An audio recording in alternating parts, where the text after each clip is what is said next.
so that we can start the event today.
I would request everyone to kindly take your seat.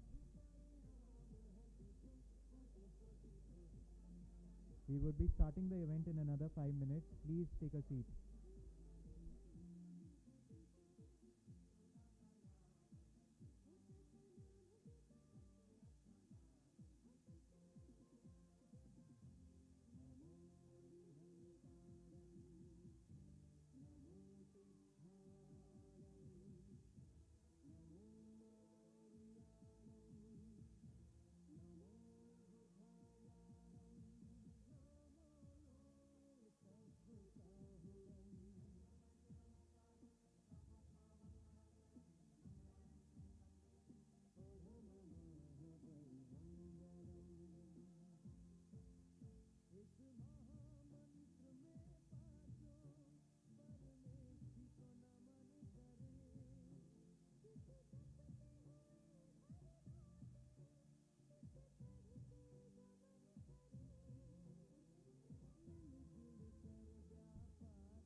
Please take a seat.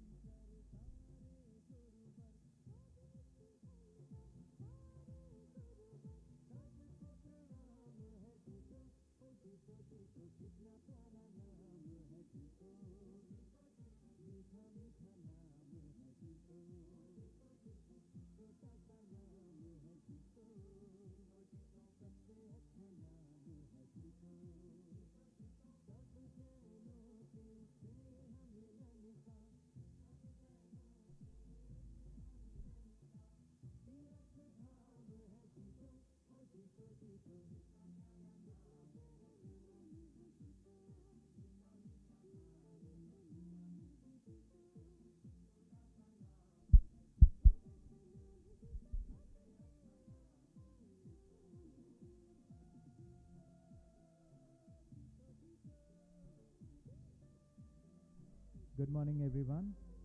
Jai Jinendra. My name is Shreyansh Bantia, and I am the Chief Secretary of the JITO Youth Wing New Delhi chapter. I welcome you all to today's panel discussion on value creation, finance, and business opportunities, organized by the JITO New Delhi chapter in association with JITO Professional Forum and the JITO Youth Wing. As a tradition of all the JITO events, I would request everyone to please stand up so that we can start with the prayer, Naukar Mantra.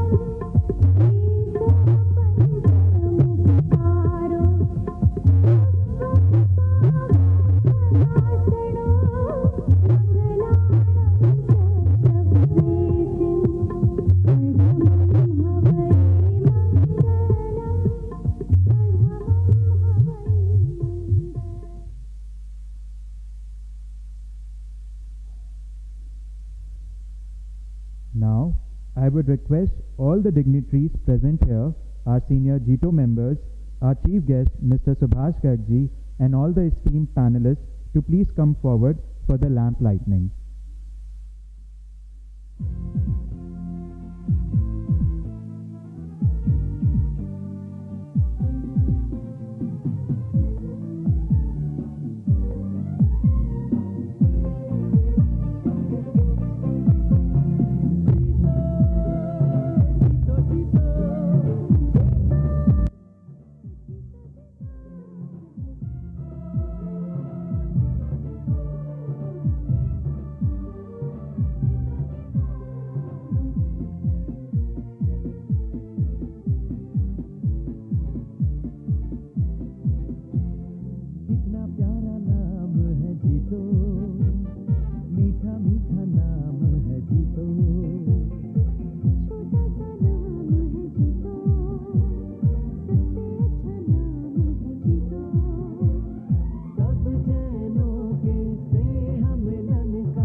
जीतो जीतो कितना प्यारा नाम है जीतो, ओ जीतो जीतो मीठा मीठा नाम है जीतो, ओ जीतो जीतो छोटा सा नाम है जीतो, छोटा सा नाम है जीतो, सबसे अच्छा नाम है, सबसे अच्छा नाम है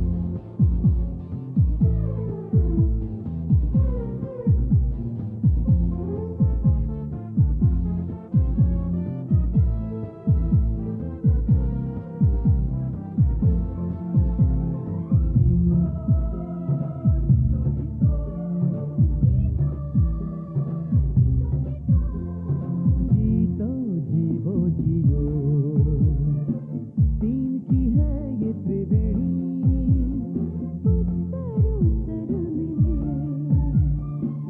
ऊंची से ऊंची श्रेणी, सबके अपने क्षेत्र हैं, सबके अपने काम है, जीतो जीवो जियो तीनों फर्ज के गुलाम है, सबके अपने क्षेत्र हैं, सबके अपने काम है, जीतो जीवो जियो तीनों फर्ज के गुलाम है, मेल मिलाप का होता हमेशा, मेल मिलाप का होता हमेशा, शुभ परिणाम है जीतो, हाँ जीतो जीतो कितना प्यारा नाम है जीतो, मीठा मीठा नाम है जीतो, छोटा सा नाम है जीतो, छोटा सा नाम है जीतो, सबसे अच्छा नाम है जीतो,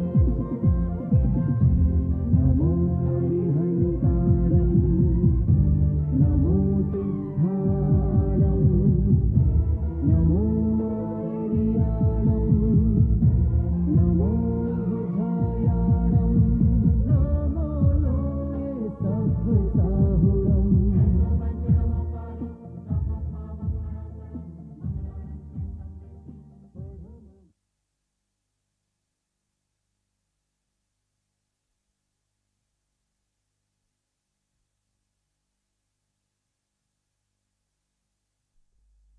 They say 19th century was the industrial revolution, 20th century was the information revolution, and 21st century is certainly the entrepreneurial revolution. After showing our strength in the doctor's field and the engineering field, it's time for India to show our strength in the entrepreneurial field. That's why, for the today's youth, it is most important to learn about the upcoming business opportunities in India as well as abroad.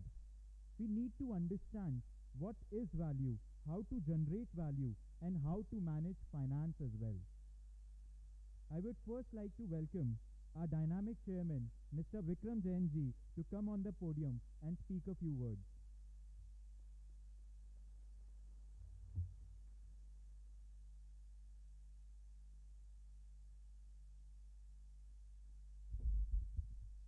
Good morning, जय Jinendra everyone. Sir देखिए, Sunday के दिन और मतलब सवेरे सवेरे अब सबको बुलाना इस मेरे हिसाब से एक सबसे डिफिकल्ट टास्क है। पहले क्या लगता था कि संडे है तो नेटवर्किंग और मिलने जाएं, आज संडे मतलब बीवी को छोड़ना एक सबसे नामुमकिन और बच्चों को छोड़ना मेरे को लगता है सबसे नामुमकिन होता जा रहा है, चाहे आप कहीं भी बुलाओ। क्योंकि वैसे भी जीतो का सर, क्योंकि आप लोग सब हमारे जितने पैनलिस्ट हैं, पहले मैं सबका जोरदार स्वागत करना चाहता हूँ कि आप लोग सब लोगों ने यस किया है कि हमारे मेंबर्स तो ऑलरेडी इतने ज़्यादा मतलब इनको लगातार पिछले 6 दिन में 6 बड़े बड़े फंक्शंस हुए हमारे, तो मेरे को लगता है कि लिटरली उनको इतना लगा होगा कि यार कहीं छोड़ ही नहीं रहे।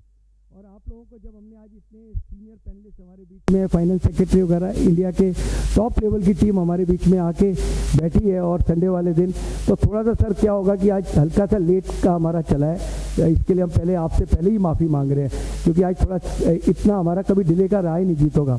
और थोड़ा सब लोग, क्योंकि कल भी लेट तक का हमारा एक फंक्शन रहा था, वो अटेंड होके आज लोग थोड़ा उस हिसाब से संडे मूड में रहे होंगे तो थोड़ा आएंगे। तो मैं पहले स्टार्टिंग में ही आप लोगों से हाथ जोड़ के हमारे पूरे जीतो की तरफ से माफ़ी मांग रहे हैं क्योंकि आप लोग सब इतना पंक्चुअल आए और हम लोग डिले हमारी तरफ से चल रहा है, तो we are extremely sorry first of all. Sir JITO हम लोगों की, क्योंकि आप में कई लोग हमारे नए हैं तो हमारे जीतो के बारे में थोड़ा आपको पता होना चाहिए कि जीतो है क्या। ये जीतो जीतो चल रहे इतने गाने वगैरह, फिर ये टोटली सोशल वेलफेयर ऑर्गेनाइजेशन है जिसका मेन टारगेट हमारा एक ही था कि जैनों को सबको किस तरह से एक प्लेटफॉर्म, एक अम्ब्रेला के अंडर लेके हैं। सर आज क्योंकि दुनिया में जो जितनी कॉम टॉप पे उसमें जूश को आप लेके चलते हैं, तो they are number 1 in the world. आप कोई भी आप फेसबुक वगैरह जिसके भी ओनर्स देखते हो तो जूश है। लेकिन उसके बाद जैन अपने आप में एक स्ट्रॉन्गेस्ट हिंदुस्तान की एक कम्युनिटी थी, जो जिसके मन में बीड़ा आई कि हम क्यों नहीं एक होके चलें। तो इन लोगों ने सबने मिलकर सर एक जीतो ऑर्गेनाइजेशन बनाई, और आज ये ऑर्गेनाइजेशन के ही आप इसकी ब्यूटी देखो कि वर्ल्ड का 5th richest is from our JITO main member Gautam Adani ji.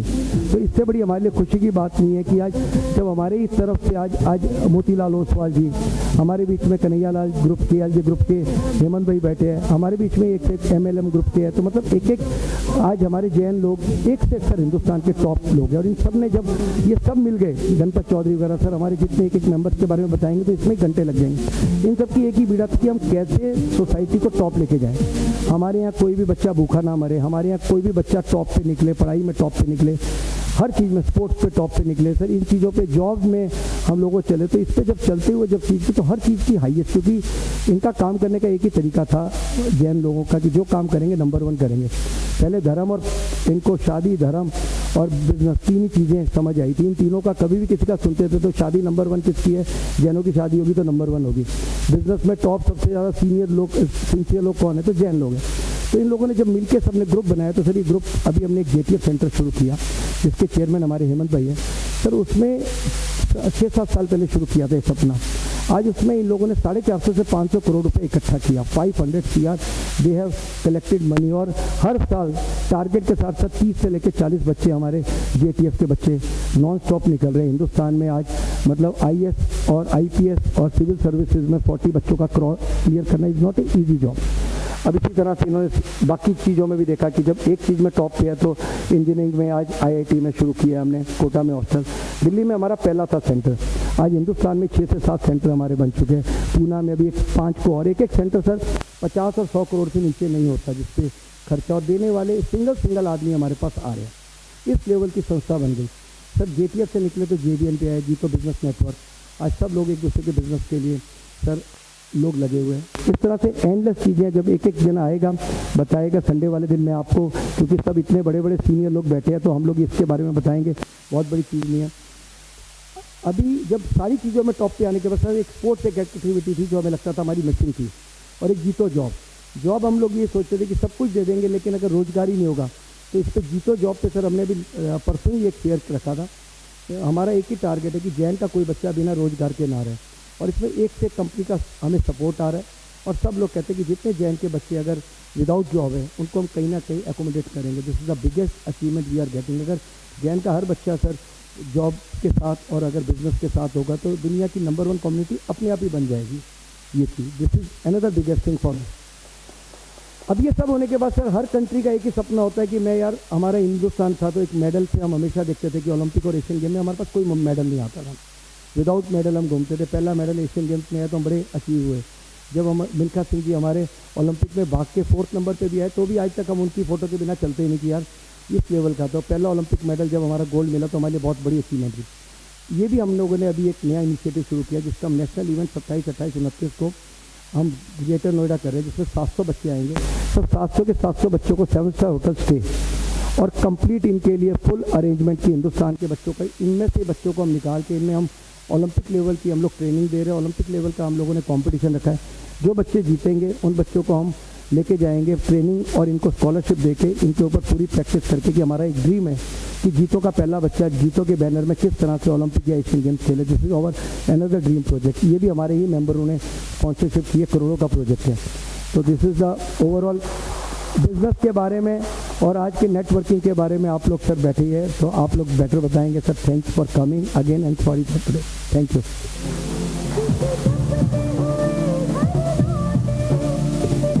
Thank you, Vikram uncle. Now I would like to welcome Sri Manish Jain ji. He is the convener of the JITO Professional Forum. He is the lawyer by profession and is a managing partner of a law firm, JLJ Law Offices. He is majorly practicing in corporate and commercial laws and is an insolvency professional as well. He is also a Harvard alumni and is on the executive board of the Harvard Club of India. Manish Jain ji.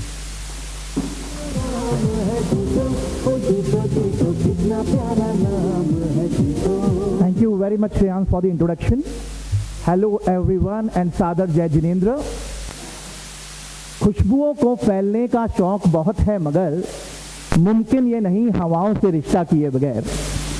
और मुझे लगता है आज इस particular programme में जितने भी dignitaries आए हैं, स्पेशली हमारे पैनलिस्ट, हर कोई अपने आप में खुशबू है और हर कोई अपने आप में हवा। और आज जब ये प्रोग्राम हम कंक्लूड करेंगे तो हर कोई एक दूसरे से एक रिश्ता बना के जाएगा। This is the strength of JITO. So I welcome you all to this particular program today, where we will be having a panel discussion on business, on finance and value creation opportunities in India. No doubt, as far as my mind is concerned, I think this particular topic has always been quite relevant in context to Indian economy and all the entrepreneurs and professionals like us. Post-COVID scenario, and in Harvard, I have just learned one buzzword, disruption. I think post-COVID, I think every industry, majorly in India, has suffered major disruption.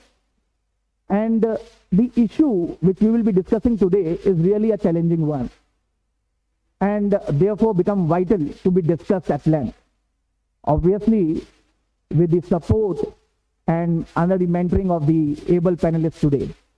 So without wasting, and yes, JITO New Delhi has taken a call on this, considering that yes, this particular topic is no doubt a relevant one, and let us organize this. And I am grateful to Vikram Bhai and Amit Jain ji, who is the secretary and chairman of our JITO chapter, who has consented to organize this particular program at a short notice. And my heartiest thanks to each and every panelist out here who has consented, and I think majority are coming from Mumbai, taking the early morning flight. Thank you very much. So without wasting any further time, I would like to introduce each and every panelist who has a great introduction, and one by one I would also be requesting them to kindly come on the dais. So to start with, so our hero of the day, Mr. Subhas Garg ji. So sir, while I am just introducing you, I would request you to kindly just come on the dais and right in between. So I take the pleasure in warmly welcome and introducing our keynote speaker for today, Shri Subhas Chandra Garg ji. Subhas ji is a 1983 batch IAS officer of Rajasthan cadre, who has served as Finance, Economic Affairs and Power Secretary, Government of India, and as Finance Secretary and Principal Finance Secretary, Government of Rajasthan.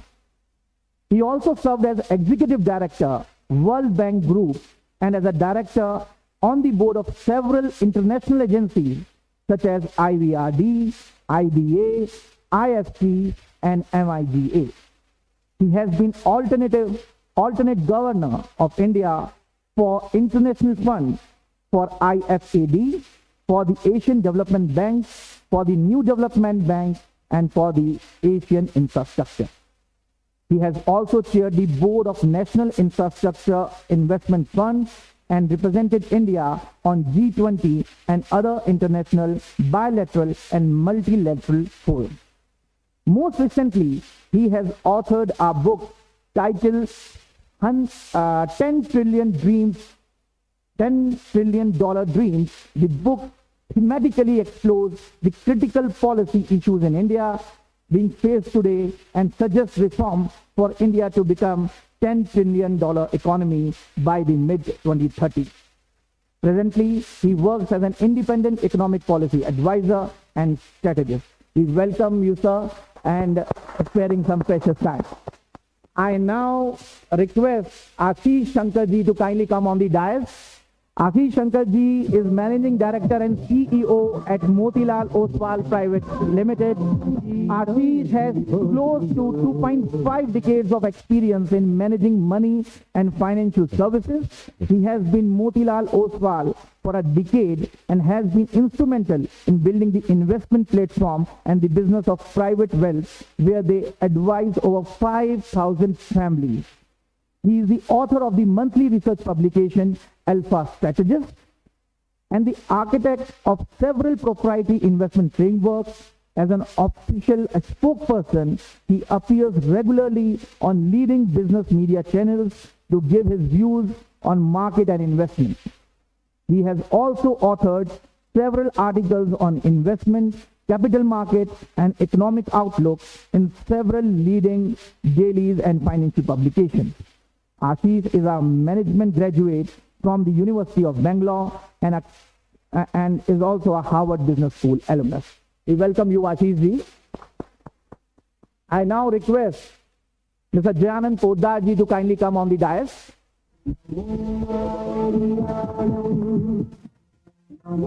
In a career span of over 35 years, Mr. Jayanand Poddar has held senior positions such as President, Reliance Estates at Reliance Industries, Chief Operating Officer of Godrej Properties, and Executive Director, Shobha Developer. He has led several landmark projects in the country across residential, commercial, infrastructure projects. He is known for his networking, team building, and leadership coaching skills. He is a qualified sixth and an alumnus of Harvard Business School. We welcome you, Janan Bhai. I now request Partha Chaudhary ji to kindly come on the dais. Mr. Partha Roy Chaudhary is a result-oriented and strategic leader with 18 years of extensive experience in accomplishing remarkable outcomes in industrial, economic, and community development. He looks after industrial development, merger and acquisition, and joint ventures in Lockheed Martin, USA. He had initiated, and led the inward FDI investment portfolio up to $10 billion in India during his tenure with Make in India team. He started his journey as an army officer. He has served with 3 governors and the President of India. We welcome you, Partha. I now request Mr. Nitesh Jain to kindly come on the dais. Mr. Nitesh Jain is an alumnus of Harvard Business School and Singularity University. He's a managing director at Best Group, based out of India and Europe. Best Group has expertise in the area of manufacturing, EV, education, and high tech. In manufacturing, Best Group focuses on the mobility and defense industry. Additionally, the group engages in IoT and IIoT applications, including process automation, solutions for advanced manufacturing systems, Industry 4.0, and intelligent machines. Nitesh is also a founder of India's well-known chain of corporate child care center called the Banyan. In order to change the future education, he launched the initiative called Be Singular, an innovative edutech company engaged in teaching exponential technology to students from 6 years upwards. The aim of the company is to prepare the next generation so they understand and apply future tech to solve challenges that humanity is facing across the globe. He is also a founder of Ashoka University, India, leading liberal arts and science university, a mentor of Smart Mobility Accelerator program at Tel Aviv University, Israel, ambassador of Singularity University, Delhi, and a board member of Harvard Alumni Entrepreneur. His personal MPP and mission is to transform education space to impact the learning possibilities for the next generation. What an impressive introduction, I must say. Thank you very much, Nilesh Bhai. Going further, I would like to now call Vinayak Shastri ji to kindly come on the dais. Mr. Vinayak Shastri is a keen, innovative enthusiast, a passionate executive coach, and a radical futurist. He likes to read, think, and write about business impact through emerging technologies and sustainability. A career professional, Vinayak has led several business and people transformations using technology. An entrepreneur at heart, he has many patents and is viewed as a prolific speaker on emerging technologies and businesses. Currently, he works with IBM as a global shared services transformation leader specializing in AI and analytics. He is also an IIM and Harvard Business School alumni. We welcome you, Vinayak ji. Now, I would request Rajiv Bakshi ji to kindly come on the dais. Rajiv is a great friend and he is a CEO revenue in Z Entertainment with a portfolio of over 50 linear channels in 11 languages and Z5, as we all know, the #1 Indian OTT streaming platform. He has a deep experience in P&L and operation management, revenue strategy, content creation, sales planning, brand marketing, project management, and product development. With functional leadership, he has led business growth and turnaround, digitalization, and expansion in broadcast media, OTT industry, smartphones, and consumer durables industry. He is also an alumnus of Harvard Business School. We welcome you, Rajiv ji. I now request Sanjay Kumar ji to kindly come on the dais. Dr. Sanjay Kumar is a graduate of Harvard Kennedy School, where he did his master's in public administration and policy. He is currently President Corporate Affairs and Public Policy at Upgrad. Prior to this, he was the founding Indian country director of the Lakshmi Mittal Institute, Harvard University. He is also the president of Harvard Club of India. He has been a founding member of SEVA, one of the oldest and organizational dedicated to women empowerment. He is also an author of bestseller book, Katihar to Kennedy, where he explains through his life story how he went from the small town of Katihar to Harvard Kennedy School and how others can do that too. We welcome you, Sanjay bhai. And for your all information, this particular book is also a part of the Harvard Library as well. Now, last but not the least, our panelist, come moderator, Mr. Rajiv Gupta ji, to kindly come on the dais. Rajiv is currently the CEO of Triculate Electricals Industries, which is India's leading manufacturer of custom-built electrical switchboards. Prior to this, he was Vice President and National Head of Sales and Marketing at Honda Cars for 5 years. He has worked for nearly 10 years at Reliance Industries as Vice President and Head of Channel Management of Petroleum Retail Business based at Mumbai.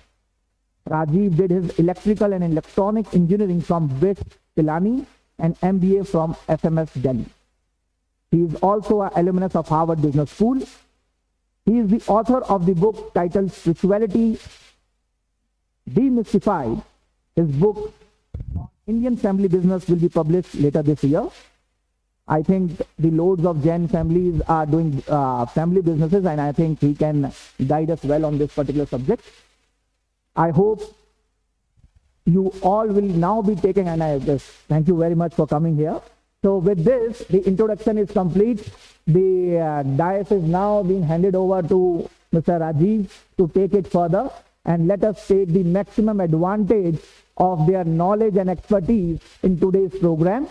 One more interesting thing I would like to share, as I have mentioned in my introduction of Subhash Garg ji, he has wrote a famous book, 10 Trillion Dreams, and that is being showcased outside also. So, post the panel discussion, there will be a Q&A. And the best question and answer, question asked will be given or gifted the book autographed, personally autographed by Subhash Garg ji. So I'm all excited, and I think equally the youth out here and all the JITO members. So let us not waste any further time. The stage is all yours. Thank you, Rajiv ji. Okay, thank you, Manish bhai. Jai Jinendra to everybody. And big round of applause once again for the entire panelists. So, very warm welcome to all the dignitary speakers and all the guests and members of JITO. We're very happy to be here. Format of today's discussion is like this, that we will first have the keynote address by Sri Subhash Garg ji. After that, I'll be inviting each of the panelists to share their thoughts. And after that, we'll have a Q&A session. And Manish has already given a good incentive for all of you to listen to the talk carefully, ask interesting questions, and get the benefit of a book personally signed by Sir. So that's the format we'll follow, and I cordially invite Subhash Gargi to please give his keynote address. Yes, I think that will be better.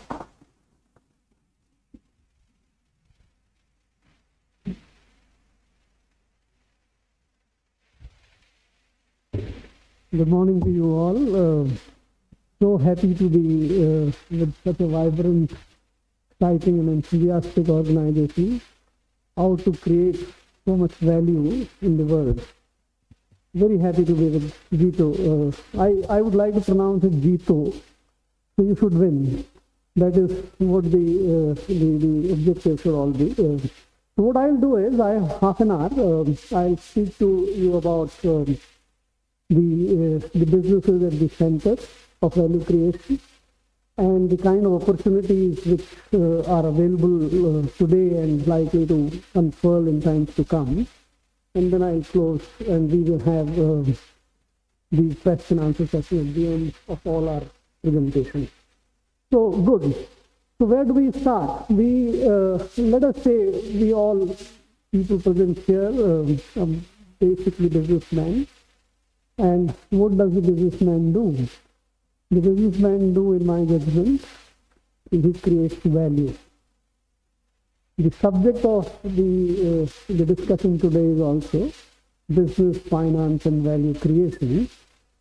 Business is central to value creation. I think that's what we should all appreciate. Many times the governments don't appreciate it. Many times people don't appreciate this. But it's a fact that no value, economic value, is created except in business. Whoever produces goods and services creates value. The government may also sometimes become a businessman and try to create value, which is not the core function of the government, but government may also become businessmen to create value. But value is created only in business. Right? What is the GDP? The GDP is the aggregate of all the value created. So there is nothing sort of mysterious about GDP. It's the aggregate of all the value created by us, by businesses and no one else. So all the goods and services produced in the economy, including what you export minus what you import in a country, is the aggregate GDP. And therefore, all of us, and I find, and that's my experience in life, that most businesses don't realize the kind of contribution they're making to the society. They are sometimes defensive. They need not be defensive. It's sometimes considered that the government is doing better social service, or civil servants are doing better social service. But the real social service is done by the businesses. They create value. And ultimately, whatever the aggregate consumption in any country or economy is again what is produced. If you don't produce, you don't consume. We're not talking about the natural things, the air and the water which the nature gives us free of cost, so to say, or for the time being the contribution which is made in our homes when we cook food or prepare food, that's also. So food prepared in restaurant is considered as part of the GDP, but a food prepared in home is not considered part of the GDP. But that, because the calculational arrangements which we have done, that whatever goes into the market becomes part of the GDP, what is consumed for self is not GDP. But I'm not sort of reducing the importance of that contribution, the nature's contribution as well as the homemaker's contribution. But when we talk of the GDP, we talk about the goods and services produced for market and bought by the people and consumed by them. So I think that's one fundamental principle and fact which we should And to my mind, the businessman does the best contribution. Everyone consumes, so whether we consume food, or we wear clothes, or we buy entertainment services, we use them, that's our consumption. But that consumption cannot take place unless some businessman is producing it. So in this circle of the production of goods and services, their distribution and consumption, finally, the businessman is at the center of it. Why does business produce goods and services? Why does he or she need to sort of do social service or do something for the benefit of the people? That is where the motive which drives the businessman. Sometimes it is misunderstood, but that's a very, very valid motive. Unless that motive is there, no one will produce goods and services. And that motive is the profit motive. Right? So all of us, when we undertake any effort, entrepreneurial, this was being mentioned in the beginning, that the entrepreneurial century or whatever, that the enterprise is at the core of the production of goods and services, and entrepreneurship is driven by the profit motive. There is nothing wrong with it. If we need oxygen to live, otherwise we will not sort of survive. The business will not survive unless there is a profit motive. There is nothing wrong about it. In fact, if you look at it a little more closely, you would find that whatever GDP is produced, GDP, by the way, also equals income. So all the GDP put together is the national income. That's earned by basically three big groups of people, right? One is the entrepreneur, the capital contributors, the enterprise. So that, and they get the share of that income in the form of profit. The second big group is the workers, all professionals, all of us who contribute, who work in those factories, farms, enterprises, platforms, or self-regulated enterprises, cell phone enterprises and all of them, the workers do contribute to the production of goods and services. And they take the share of total income in the form of wages, salaries, or whatever you describe, right? So that is the second group. And by the way, the third group, which is the government also receives its income only from businesses and from nowhere else. And that income is received in the form of taxes. Tax is the real income of the government, nothing else. If the government borrows, takes loans, that loan is repaid by somebody else in the future, some future taxpayer. So either you pay tax today, or the loan is repaid by future taxpayer. The source of income is only business, only tax. And all three, the wages, the profit, and the taxes, come from the GDP, from the businesses. So all, I think we can legitimately take pride in this belief that the government runs on the taxes we contribute. If you don't produce income, the government also doesn't get it. And therefore this cycle of income distribution in the society, so government's task is to produce what we call public goods and services. The government is not business to produce private goods and services, but the government is in the business of producing and delivering public goods and services. Secure the defenses, secure the borders, provide law and order, keep the environment clean, free of pollution, and right, do the law and order, administer the judicial system of the country. So those are all about making even macroeconomic environment. Macroeconomic stability is the function of the government's policy. So that is the, so in short again, the the income or the profits of the businesses, or the wages and the salaries of the workers, and the taxes from all comes from the GDP, and GDP comes from what you produce and do it. So profit, I was saying, is the motive which drives. And profit generally in the business community, and rightly so, I think you are all mentally wired to do this calculation very easily, that what is the margin? What do I get in this entire trouble which I take of buying raw materials, assembling people, and then so taking the trouble of establishing factories or offices, and then delivering value to someone. At the end of the day, what is my margin? Margin is what is my share of profit. Right. Typically, in the world today, roughly about 20% is the share of profit. Roughly about 60% goes to the wages, and roughly about 20% goes as taxes. That's a broad global picture. Individually, things may vary. Somebody may make 40% profit, somebody may make only 5% profit. That's a different thing. Some business may not contribute tax because it's considered desirable or something or whatever, but broadly speaking, this will be true.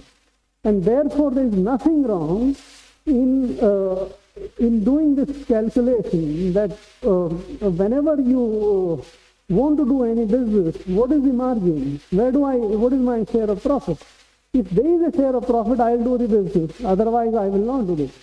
And there is nothing wrong about it. I just harmonize the economics. I did a little bit earlier. So when we do calculate GDP, this book is about the 10 trillion dream. What is 10 trillion? 10 trillion is GDP.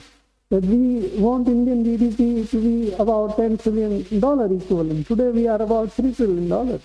So reaching from $3 trillion to $10 trillion is what is a desirable objective of the economists, people who think policy.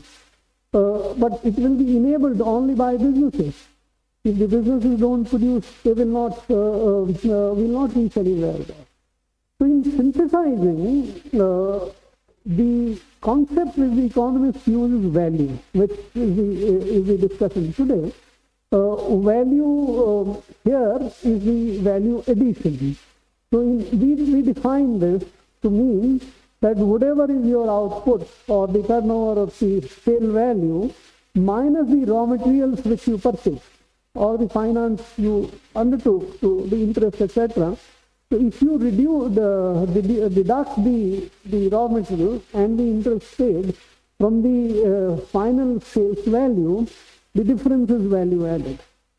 So when businessmen he thinks about the profit margin, but the economist takes the profit of the businesses as well as the tax paid and the wages which the businesses pay. So the value concept is slightly larger than the profit concept. But you should, and one can take a legitimate pride in that the share of the wages also comes from the business. So GDP is a slightly larger concept than the profit, but both of them can be synthesized, and both of them actually are contributing to the society. Now I'll come to the big changes which I see happening, and where the business opportunities basically, in my judgment, seems to be unfurling or coming to the fore in times to come. I look at three major transitions happening all over the world. And I'll talk in the context of India more. The first transition which I see is the transition from the government getting out of the business, and which means that the government has lots of public enterprises. The government also runs lots of infrastructure. So government has initiated the program to privatize the public sector enterprise and monetize lots of other assets which it has. There would always be some slowdown somewhere or something, but the long-term trend is that the government will get out of businesses in times to come. So that is one I would talk about today, that transition, the transition from the government out of business kind of thing, and focusing on the core business of the government. The second major transition which I see happening in the world and majorly in India as well is this digital transition which is happening. Right? So everything is getting digitized. Many services are produced by using the digital. Digital is nothing except using the data and the processing data in a way which is what we know today the digitalized. That is changing the businesses profoundly and massively. And that's creating, it was mentioned, the disruption. So a lot of disruptions are taking place, but at the same time, the new opportunities are emerging. If we recognize that, then we would be sort of be on the side of the winner. If we don't, then we'll probably stay on the side of the loser. And the third major transition which is happening all over the world is what is the environmental transition. Right. So the economy which what we know today has been largely created by what we call the industrial revolution. So in the industrial revolution, we use a lot of materials to be converted with the use of fuels, which created a lot of environmental damage in the form of the carbon and the pollution, etc. And that now it has reached to a point where we had in Delhi yesterday, or the April which just went by, one of the sort of warmest April in last 122 years, for the time which the records are being maintained. And now there are ways people have recognized that you have to transition to a system where the environmental access is taken care of, right? And that is creating a lot of opportunities again.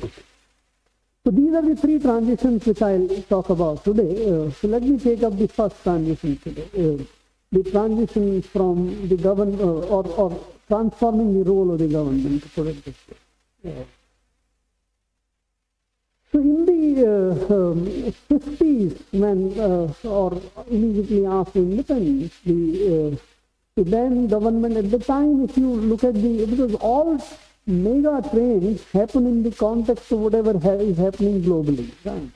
We can't divest that from ourselves, right? That was the age where communism and the socialism was at the ascendancy, right? It was considered to be a more fair arrangement. It was considered to be more people-friendly arrangement. Businesses were considered at that time that they are driven only by profit motives, and they're concerned with that. There was a lot of lopsided distribution of land, the zamindari system in the country, etc. And there was a very wide divide. So 80-90% of the people were poor, but only 5 to 10% were the richer and that kind of thing. So what appealed at that time was that the government went forth and took a policy decision that we will have the businesses run by the government. We will exclude the private sector. So two major policy decisions were taken in that time. This book is all about policy choices we make. And we can make right policy choices, we can make wrong policy. And depending upon what the kind of policy choices we make, there would be a certain kind of results and outcomes. There is nothing good or bad about it. I think economics is one area, or the businesses are one area where the results or outcomes are directly proportional or very clearly related to the kind of policy choices you make. You know? So two policy choices were made at that time. One, as I said, was that commanding height, forget commanding height, almost every major business activity would be done only in the public sector. So there was a lot of reservations made. And you can't produce steel, aluminium, cement, or for that matter run power plants or have the irrigation dams, and nothing of that sort was permissible in the private sector. This was all reserved for the public sector. We had only about 3 public sector entities at the time of independence, but in last 75 years or so, we have created more than 350 central public sector undertakings, producing almost everything. And those areas, the private enterprise, the entrepreneurs of India were excluded from that. The second policy choice was guided by this thought that the businessman is an exploiter. The businessman doesn't do good social functions, and therefore we will control him also. So the license permit Raj was established, and if you want to put up, even in that permissible space, if you want to put a textile factory for that matter, you would need a license. If you want to expand the textile factory, you would need a license, permission, everything. The business was so much hamstrung that you can't do anything without taking, you can't import anything, you can't import machines, you can't import technology, everything was controlled, you can't take a foreign investment if you wanted.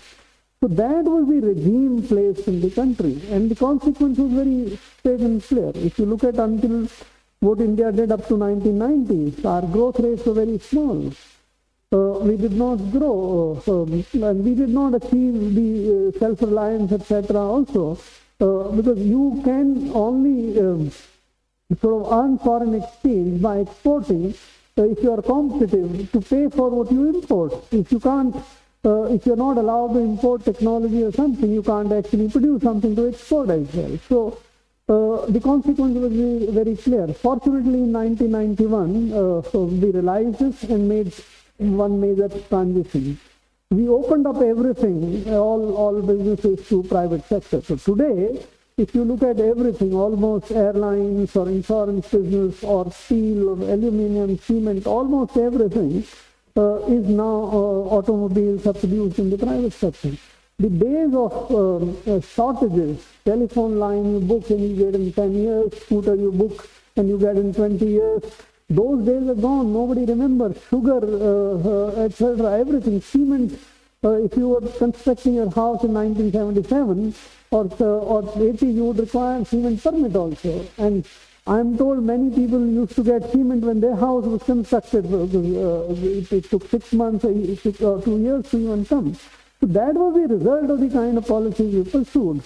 So it was opened up, and that has created, that has taken away shortages completely. No, but today the youngsters don't even recall that there is something like a wait list somewhere, and you can't get the things on demand. But what is left over is a lot of public sector which has still remained. So private sector has expanded almost in every area, but the public sector has remained, and that is what the government tries to do now by doing privatizing policy. The government announced we'll privatize 2 banks, we'll also privatize insurance companies, we'll do privatization of BPCL and other shipping corporations. That program, to my mind, is not going through as expeditiously and as fast as it should happen. But some things have already taken place. For example, Air India has been privatized, and yesterday we heard that the helicopter corporation has also been sort of decided to be sold. I would hope that the government makes this transition or this privatization program faster and takes up more and more of them. But believe me, even if there are delays for some time, the road for future is clear. I don't see after 30 years in India literally any of these public sector existing. Either they will be privatized or they will be grounded to be closed literally by the private competition. They will not survive. You have seen in almost any of these businesses, more and more share has now gone to the private enterprises. So this is the one big transition. The second aspect of this transition is the monetization program. The monetization program is when you don't privatize an asset, you don't sell the asset, but you allow that asset to be used for some time, 20 years, or 30 years, or 40 years, and then like airports, Delhi airport, Mumbai airport for that matter, have been given on concessions for some years, and then in that concession period, the concessionaires invest and do it, right, and run that, and at the end of that, 50 years or for 30 years, it comes back to the state. So the government has announced a program for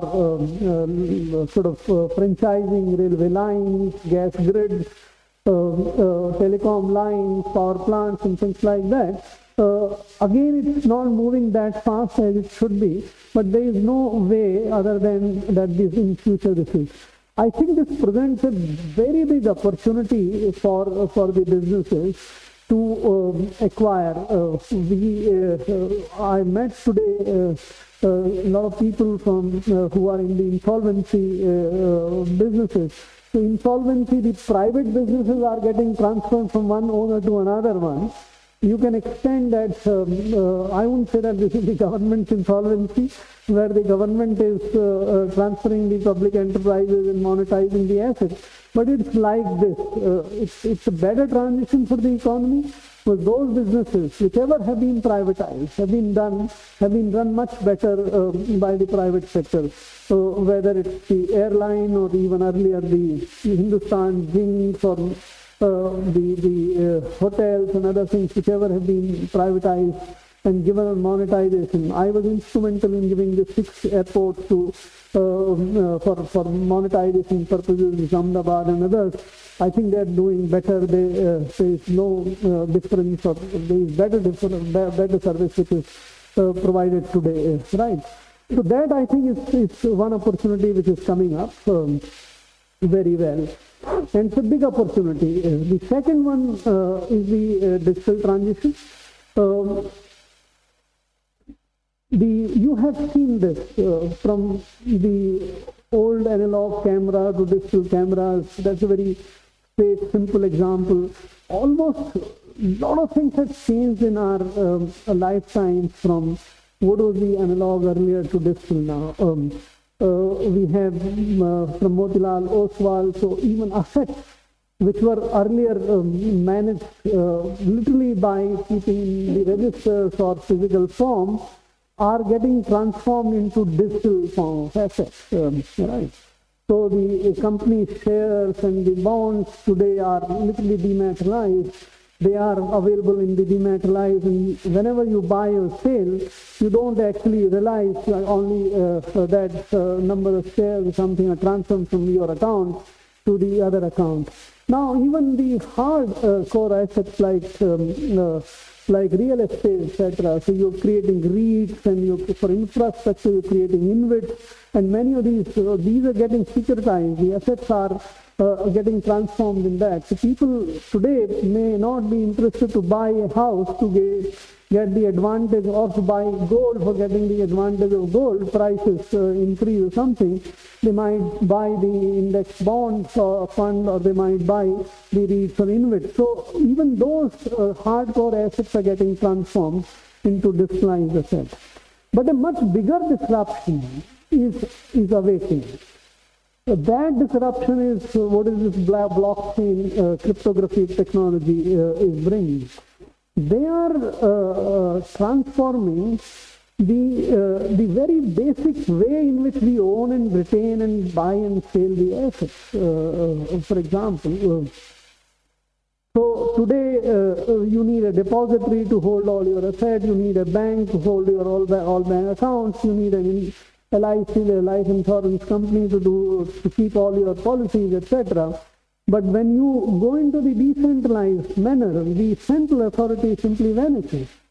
So for currency, you don't need RBI. For banking, you don't need banks. For assets, you don't need depositories and all. Almost everyone owns it together.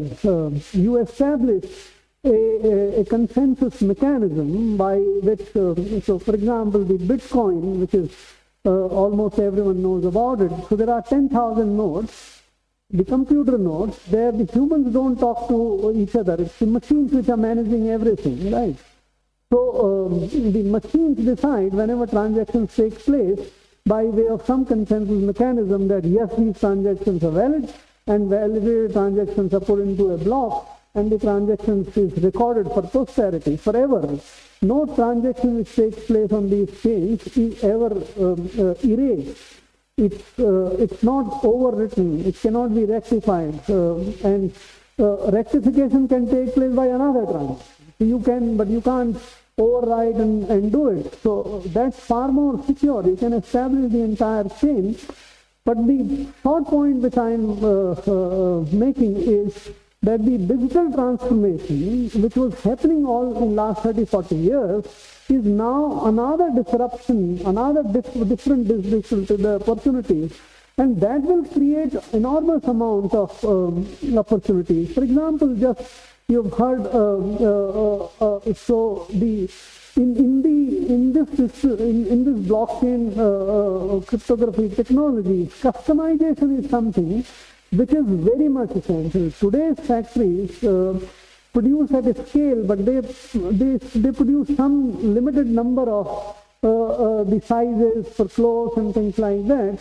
But when digital transformation takes place and it joins with the 3D system of producing goods and services, you can virtually made, customized or custom made for everyone. That becomes so easy. So it's the time, in times to come, another 30, 40 years, I would see that a lot of businesses will get transformed into this blockchain cryptography type of businesses. The way you enjoy music, the way you enjoy sports, and in times to come, what we see in metaverse and those kind of systems. So I think the younger generation, the generation sitting here of the businesses should look at that what kind of opportunities, because what happens is that when something new comes up and something is more competitive and something is more profitable or less costly, the old one has to give way. That becomes less. Belgadi has to give way to the automobile. There is no way Belgadi can survive. Right? Or for that matter, charkha cannot survive when the machine made clothes becomes available. If we want to stick on to the charkha or we want to stick on Belgadi, we can't really be growing. We can't be. So I think we should be erring, or we should be entrepreneurial enough to pick up the. So this is my second transition which I talk. I have 2 more minutes, so I'll just complete the third one, that transitions the environmental transition. So excesses of fossil fuel consumption and the materials used. The world sort of takes out roughly about 20 billion tons of the material and the fuels from the bottom of Earth every year. Right? About 80%, 80% of that is only fuel. So coal, gas, and the oil, and when it is used for driving the machines, then it becomes, it emits the carbon, and it also emits other pollutants like NOx, SOx, and other things, and that's what is at the root of our environmental problem. Fortunately now we have realized that there are better ways, so solar energy or wind energy or ocean energies in times to come, or for that matter, the ability of humans to sort of divide the water into oxygen and hydrogen, and the hydrogen then drives the cars and other things. So this energy transition is going to be a very, very massive transition, which will change the entire economics of the times to come, of the businesses. So do we have the ability and the capability of picking up those businesses which are being sometimes called circular economy as well? So the plastics used, if they are reprocessed, then they are not a waste. They can become a part of the value addition. So I think this is the third transition. So let me end now with this, that you are at the midst, you are in the at the heart of the core of the producing value. Please have pride in your what you see or do, and keep your eyes and ears open for the massive transitions which are taking place. These transitions will create disruptions for the existing businesses. So don't hold on to that as something, as an article of faith or something like religious belief, this is the only right way to do. In businesses, these religious beliefs don't survive. And there are enormous amount of opportunities which are being presented by these three transitions. And we can talk about these in more detail some other time. But these are, to my mind, presenting enormous amount of opportunity. Sometimes people are worried about that there would not be employment, because they only think that what is going out, what today employs people, if that is going out of the business, then where would the employment come? But they don't recognize that the new businesses create new opportunities and the new kind of ways of creating value, and therefore the opportunities would be simply tremendous to come. And if there are lesser need of people to be employed, then we can reconfigure the role of the government in redistribution and making that. So Jain, I know my wife is a Jain, so I have never come to across a person who is not entrepreneurial or professional enough, who needs any government support. So I don't think any of the poverty program or anything are meant for the Jains, and that should be an element of pride that yes, we are truly Atmanirbhar, if you want to use that expression, and we in fact create value and pay more taxes for government to do their businessing and all. But this spirit to continue and this imaginative approach will require that we read the transitions taking place very well, and if we do that, we will continue to prosper. All the best to you. Thank you.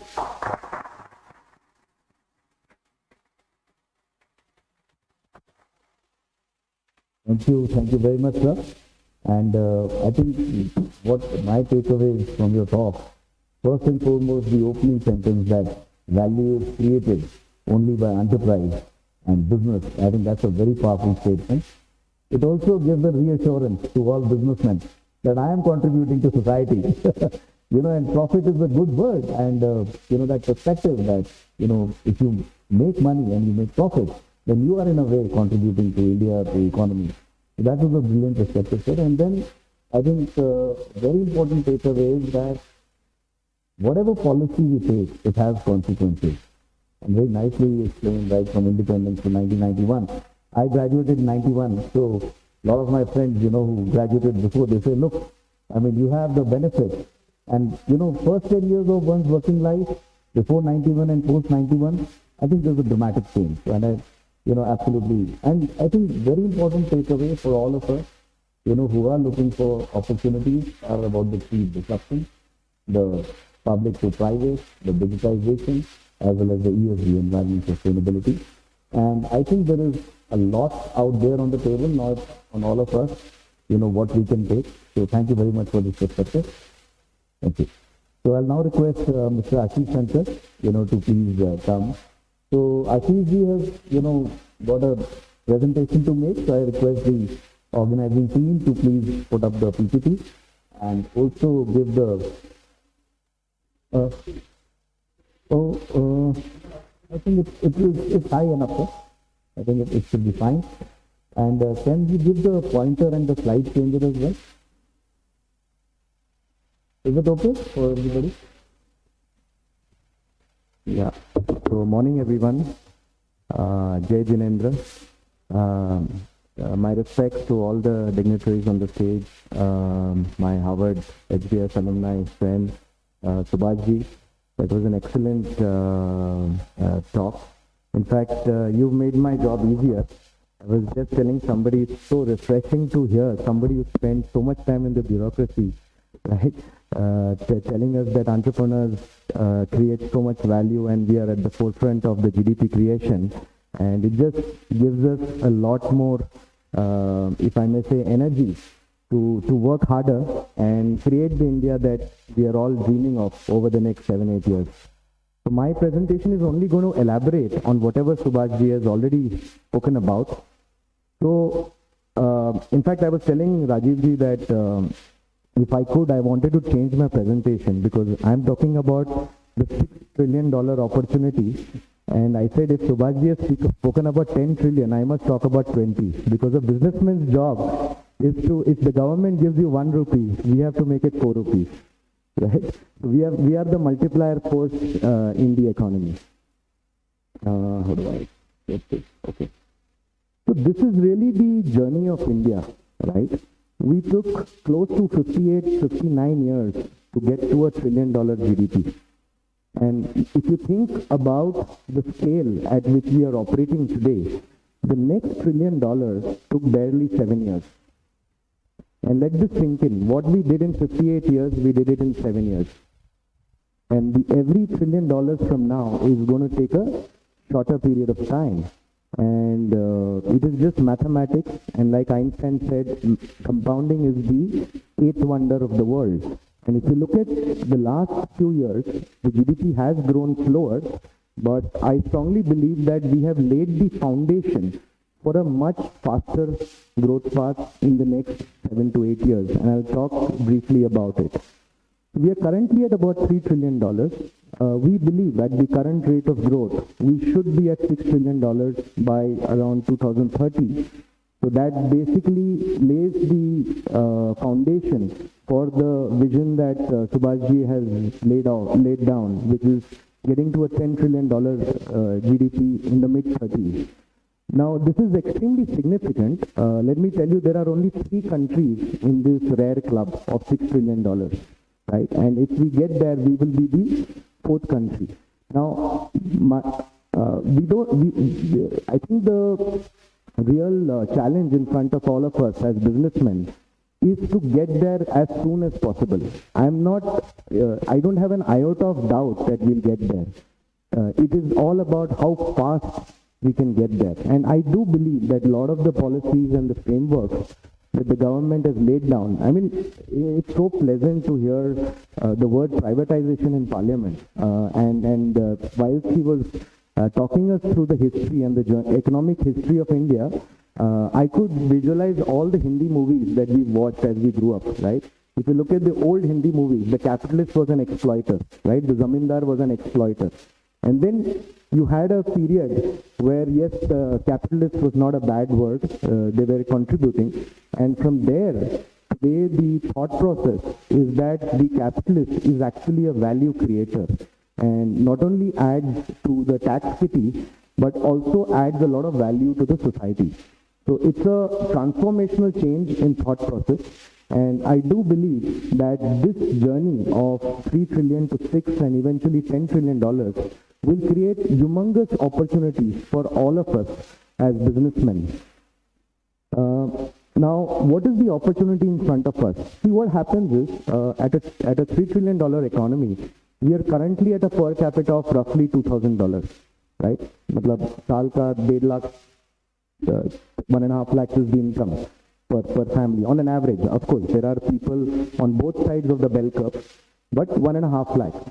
Now, as you go from a $3 trillion GDP, right? $3 trillion roughly in rupee terms is about 220, 230 lakh crores, right? That's the size of the budget for this financial year.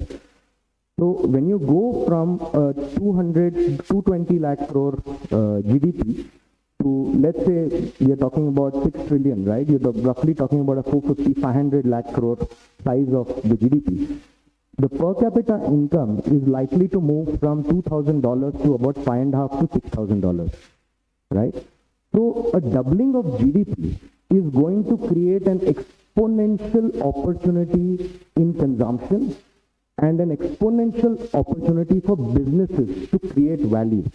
And let me tell you, the India that you see today, it will be very different. The kind of businesses, the kind of scale that businesses create over the next 7-8 years will be extremely different from where we are today. Just to give you an example, at $2,000 per capita, right, bulk of the spending is on what you say roti, kapda, and once you have a little more corpus, then you think of a makan, right? But the moment you go from $2,000 to $6,000, right, you cannot spend as much money on roti and kapda because you want kapda, but you want designer kapda. right? You want luxury clothing. Similarly, you want better automobiles, right? You move from, let's say, a Maruti to a Honda to maybe a Tata. Now even Mahindra, our Indian automobile manufacturers have started making luxury vehicles. So the aspirations keep going up as the income levels go up. Now what happens is this creates an exponential opportunity for all of you as businessmen to create tremendous value. Just to give an example, there's a company, which had a 3% market share in ACs, right? Today they have a 26% market share over the last 8 years, right? And India still sells about 90 lakh ACs every year, right? And China is at 9 crore. And as all of us know, electrification is at the heart of the one of the government initiatives, very important initiatives. So I'm just giving an example. So you have ACs. People are going to spend more on better lifestyle. They're going to spend more on better housing, better automobiles. So it's a very, very large opportunity for all of us here as businessmen. Second, investment and consumption are basically two sides of the same coin, right? Because if you have to expand airline as a service, you need better airports. Similarly, if you want to sell more automobiles, you need better infrastructure, better roads. So both will go hand in hand. If you look at this slide, essentially in 2030, at a $6 trillion GDP, you will have close to about 70 crore households, which will be in the lower mid to high middle class category. So the consumption patterns will be extremely different. I mean, if you want a simple way to visualize it, imagine the tier 2 and tier 3 cities basically behaving like a Delhi or a Bombay in terms of consumption, right? That's the kind of opportunity that is in front of all of us. So what has happened over the last 5-6 years and why now? What is the transformation taking place? We believe that the cycle in India, the economic cycle, has turned from vicious to virtuous. If you look at the last 5-6 years, there is a lot of groundwork which has gone in. So you had the RERA Act, which is formalized the real estate sector. The IBC Act came into being, which is helping businesses transform bad assets to better owners. Similarly, the GST implementation. I mean, today if you look at the GST collections, they've crossed 1.5 lakh crores. The GDP is not growing that fast, but what is happening is it is leading to much, much better compliance. I'm sure Subhashji will want it to be much, much better, but I think from where we were, today we are extremely in a much better position. Similarly, you saw the transformation of the banking sector, right? The last 4-5 years, the gross NPAs in the banking sector reached almost 12%. And we've seen the NPAs come down to a manageable level today. All the banks have been capitalized. So essentially, the financial sector is all set to finance this growth from $3 trillion to $10 trillion. Because the credit intensity in the next 7-8 years is going to be far higher than the last 10 years. Today, the credit to GDP is 0.5.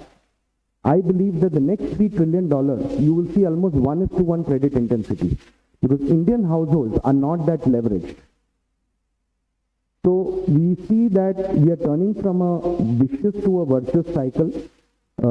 India Inc., the corporate part of India Inc., the balance sheets are much, much better today. Corporate profits, which were depressed in the last 5-6 years, have started moving up. We touched a low of 2%. The total corporate profits in India, right, touched a low of close to 2%. So, यदि आपका 200 लाख करोड़ का GDP है, corporate profits touch 5 lakh crores. The total corporate profits, right? Today they are already closer to 14-15 lakh crores, and we believe this can go to 7-8% over time. And we saw this happening in 2006-2007. So this will show you some of the numbers on the corporate profit to GDP. If you see, the last time we had a 2% corporate profit to GDP was 2002, right? After 2002, we saw it in FY20. Of course, FY20 got aggravated even because of the pandemic situation. We do believe that we have a very strong reason to go up to 6-7% in the next 5-6 years. So it is a huge opportunity for all of you as businessmen, but at the same time, even as investors, I think the next 7-8 years is a very, very strong opportunity to create wealth. Similarly, if you see the ROEs of company, return on equity, right? Return on equity is nothing but what is the impact of the capital you are deploying, right? If you're putting in 100 rupees of capital, how much capital is coming back in the way of profit?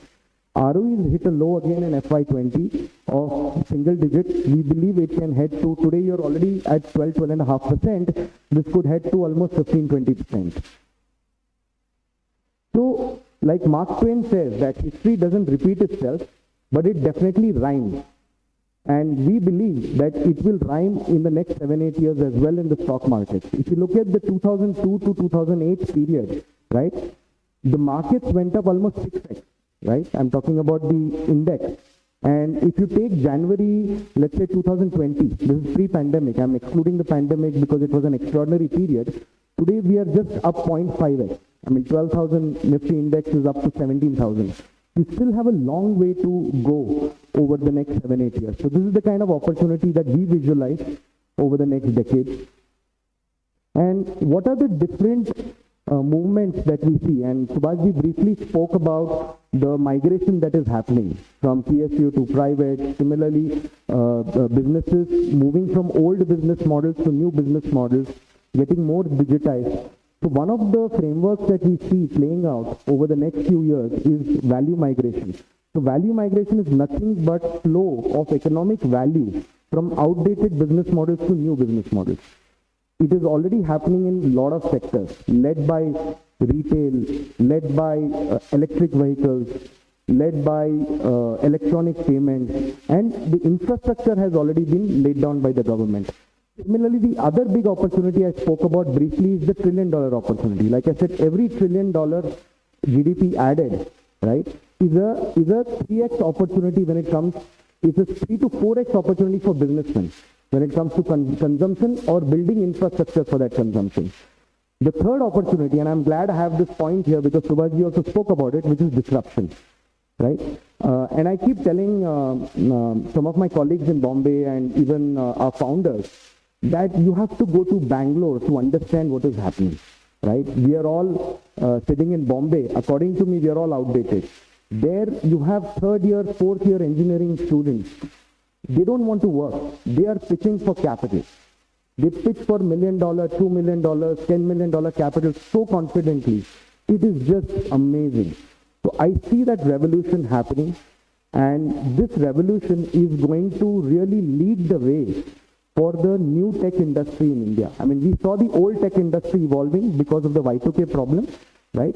From zero, today the total size of exports, IT services is about $180 billion. So someone is asking me about the crude oil problem, right? In 2013, when crude oil had gone up to $120, $130, essentially software exports was $70 billion. 70 billion, okay? And our oil import bill was about $130, $140 billion. So it was a deficit of about $60, $70 billion. And that's why you saw the rupee depreciating very sharply. Today, even, I mean, oil has obviously cooled off, but even oil at $120, $130, your import bill will be at $130 billion. But software exports today is $180 billion. So software exports minus oil imports, you're actually in a $40 to $50 billion surplus. And that is by, plus the added comfort of a $650 billion reserve, right? So we are in a much stronger position than what we were earlier. That's my timer, so my 15 minutes is up. So we are really, really very excited about the next 7-8 years. And we believe we are in what we call a Lollapalooza effect, right? This is a term coined by Munger. By the way, just yesterday, Berkshire Hathaway was having its annual general meeting, and Buffett started it by saying, you know, the combined age of both the founders is 190 years. Munger is at 98 and Buffett is at 91, and they're still managing money. Munger coined this term called Lollapalooza effect. Basically, in Hindi, it is, you know, when puri kainat mil jati hai to make you successful, we believe that is the phase we are in. And in our words, and I'm quoting from one of the largest investors in India, it is "Apna time aayega nahi, apna time aa gaya hai." So with that, let me end, and we'll be happy to take questions towards the end of the session. Thank you very much. Thank you so much, Ashish. And the beauty of your presentation was that, you decoded, very complex concepts with examples which are very relatable. When you say 3 times, but when you say from $2,000 to 6,000, and what happened? I think those examples really made, the thing very vivid in my mind at least. And also what you talked about is this value migration concept, and this passion among the youngsters, and people are thinking about setting up big companies. I think that's the hope. And after Subhashji's talk and your talk, I feel very excited, and I'm sure everybody does that. We're lucky to be in India. Just feel.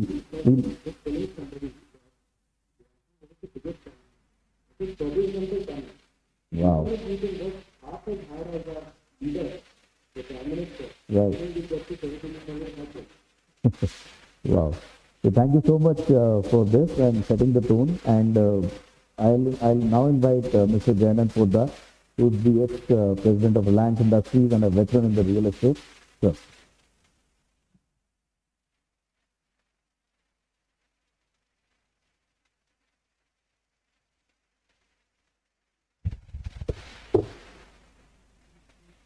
Good afternoon, Jai Jinendra. Good afternoon to my fellow panelists also. And thank you very much, Manish Bhai and JITO, for inviting me today. I'm so happy to get connected to the Jain community where I belong to. And I met the job of, or what I was thinking, that I'll start with the contribution of real estate, construction in GDP and all that complex things. It's made very simple. So what I thought, probably I'll quote some examples how the real estate have added value to few of my friends. Either I'm aware of those, and I thought, let me share something. So a friend of mine wanted his son to diversify into some different business, and while exploring what they do, what to do, and we came out with the concept that Maharashtra has a very beautiful coastal area which is not really exploited for the tourism purpose. So the father offered some money to the son, and he traveled with me for 5-6 days, and then he did a very wonderful thing. What he did, he identified land which is about 15 to 25 lakh rupees an acre, but from where the sea was visible or the dam view was there. And then he bought 4 properties at 4 different locations, and we constructed a very basic resort kind of thing, a very basic. And then there was still some money left out, and the response was very good. From Gujarat and Maharashtra, a lot of people were going and started occupying the property. He went ahead, and in the same budget, left out budget, he signed 13 more properties on lease, long lease. And today, when I'm standing here, I think he is setting up 21st property in a span of 2.5 years. And remember, he started just before the COVID. Something very interesting what he also did is he gave employment for close to 220 to I think 250 only rural people. He trained them how to give the hospitality, good morning. कई गाँव में तो कई good morning, good evening भी नहीं होता था, but people have started talking good morning, good evening. The girl or the boy on the desk have started putting a neck around the tie, and I enjoy that view, what I have seen. Another friend of mine is now has approached the government, and he has given a very interesting proposal. He said, as the electrical vehicles will become the reality, he has identified 16 stretches of national highway where the traffic is 70% of the four-wheeler car. So now he is going to set up a charging station. The concept is, it's a very basic thing. A very neat and clean toilet, supported by a sleeping pot, and a very basic food, but hygienic, healthy food, and probably a 60-70 cars can be charged at once. So while your car is getting charged, you can take a sleep. And the reasons what he is talking is very, very interesting. A community in Hyderabad was seen as a cellular. They were very tiny houses, and the developer didn't know what to do. A young girl came forward, and what she has done, she has gone into a joint venture with the developer, and now she is converting that entire community in senior living. The interesting concept, what I like about that young girl is, now she is saying, if a young man wants to enter the senior living, somebody needs to pay for the young man as an entry fee. The entire whole concept is around the senior living. There are motels. A very small boutique hotel is constructed, run and operated by only senior citizens. And trust me, that rental she is generating out of that, there are many people in abroad who want their parents to be in safe houses, and the rental income is generating almost 16 to 17% ROCE. So very, very beautiful concept. Interesting, another concept is, a friend of mine wanted to buy 1.5 lakh square feet of office space. So I suggested, why buy 1.5 lakhs? Why not get into some joint venture agreement with a small landlord? We identified a landlord and we invested the money. At the end of the day, he got almost 60-65% more area. That's one. On top of it, the building bears his brand name. The tower is known as branded by his company. He is able to develop, design the whole floor plate the way he wanted. That's the advantage. Another friend of mine who had 10 acres land by a highway, and he wanted to go into warehousing to support his business plan. What we did is, that's my time. So what we did is, we entered into a warehousing company who has got national presence. And a barter arrangement was worked out that, look, you take so much of space here, and you are giving me so much of space at 9 different locations. And look at what must have happened to the business. So where I am coming from, traditionally, जमीन खरीदा, दादा ने, पिताजी ने उसको ठीक ठाक कर दिया, बेटा बैठा है, एक फ्लैट खरीद लिया, 2 फ्लैट खरीद लिए, 3 फ्लैट खरीद लिए. I think this traditional way of doing real estate is undergoing a very, very huge change. New models are getting developed. New way of doing businesses is coming up. And trust me, it's adding a lot of value to your existing portfolio. Ashish certainly, can explain a lot how to balance your portfolio, but I come from a different perspective. You can also balance your portfolio, by having the right mix of real estate in your business. Thank you very much.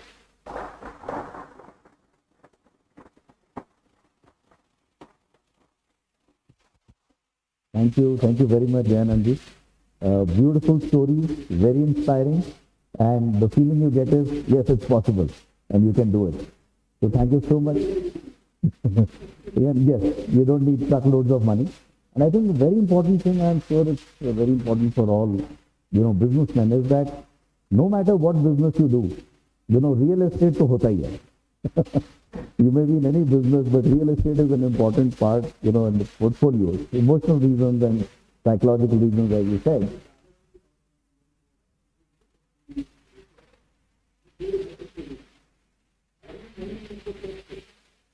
Mm-hmm.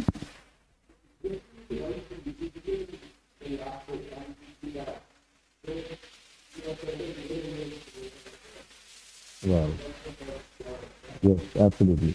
Yes, and when we were talking, you were also mentioning this, that earning is not enough in itself, and how do you deploy it? So thank you very much for those beautiful insights. So we have among us someone who's moved from armed forces to the government, then he worked with few governors, he worked with President of India, and something which was not in Manish's speech, I must mention, he's also traveled the length and breadth of the country with our Honorable Prime Minister, Narendra Modi ji. And, he's the India commercial head of Lockheed Martin, and I'm sure you know what that company makes. If you don't, please chat up with him offline. Welcome, Parth.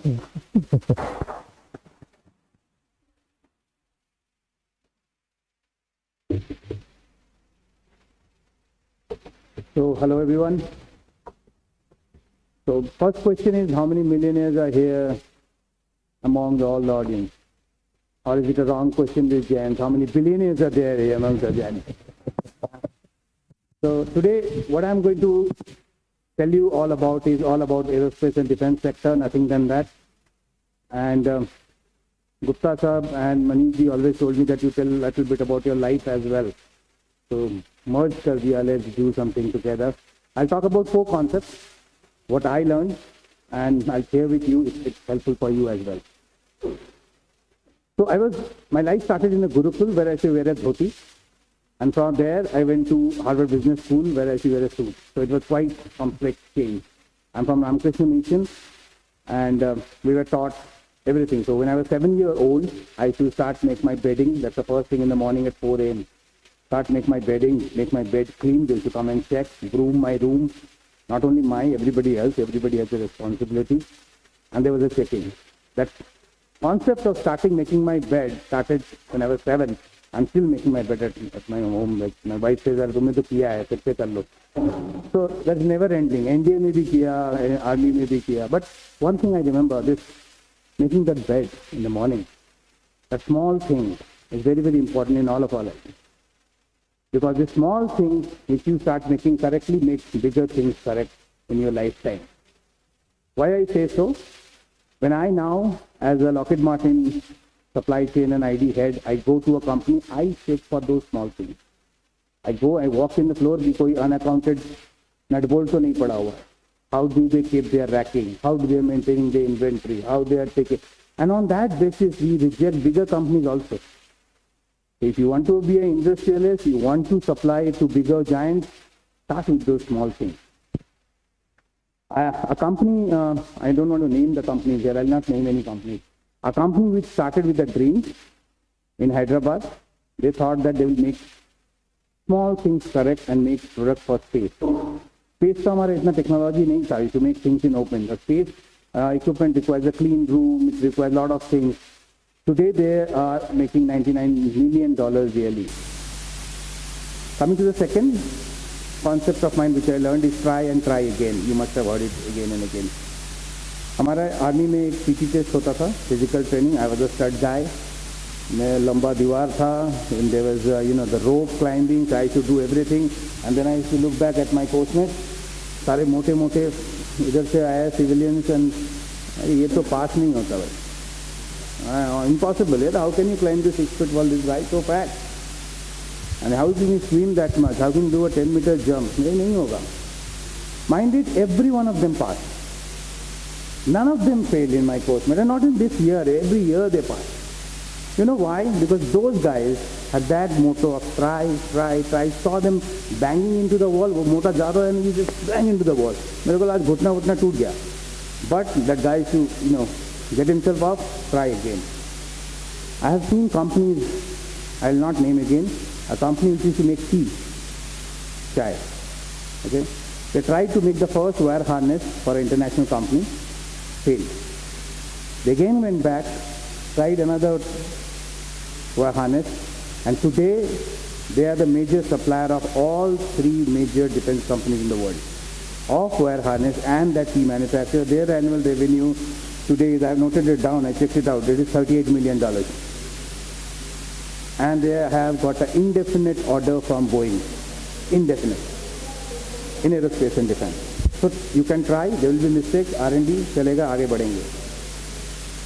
Third thing is, I learned is follow your leader. Everybody cannot be a leader. In the academy, I had the highest number of punishments. I was a high performer, but the highest number of punishments. मेरे पास 70 punishments है, मतलब थक जाता था मैं दौड़ दौड़ के, because मैं किसी की नहीं सुनता.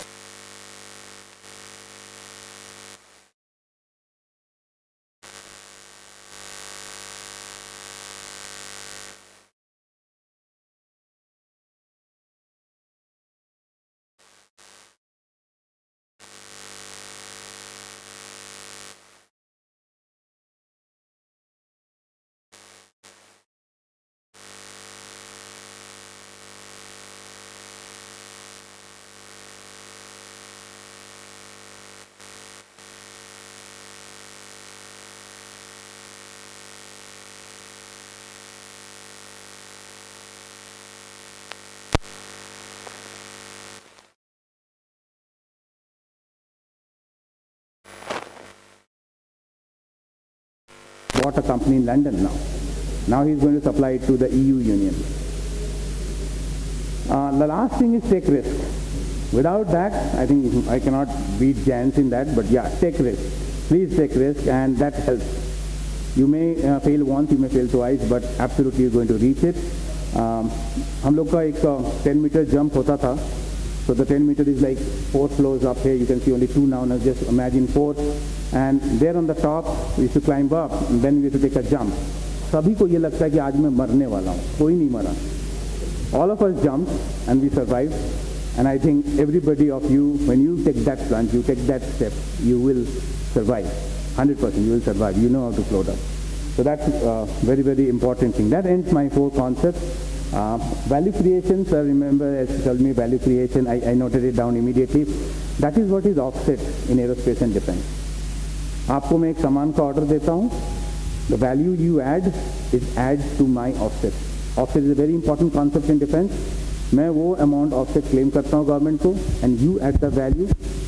So more the value, better for me, better for you, and better for the country.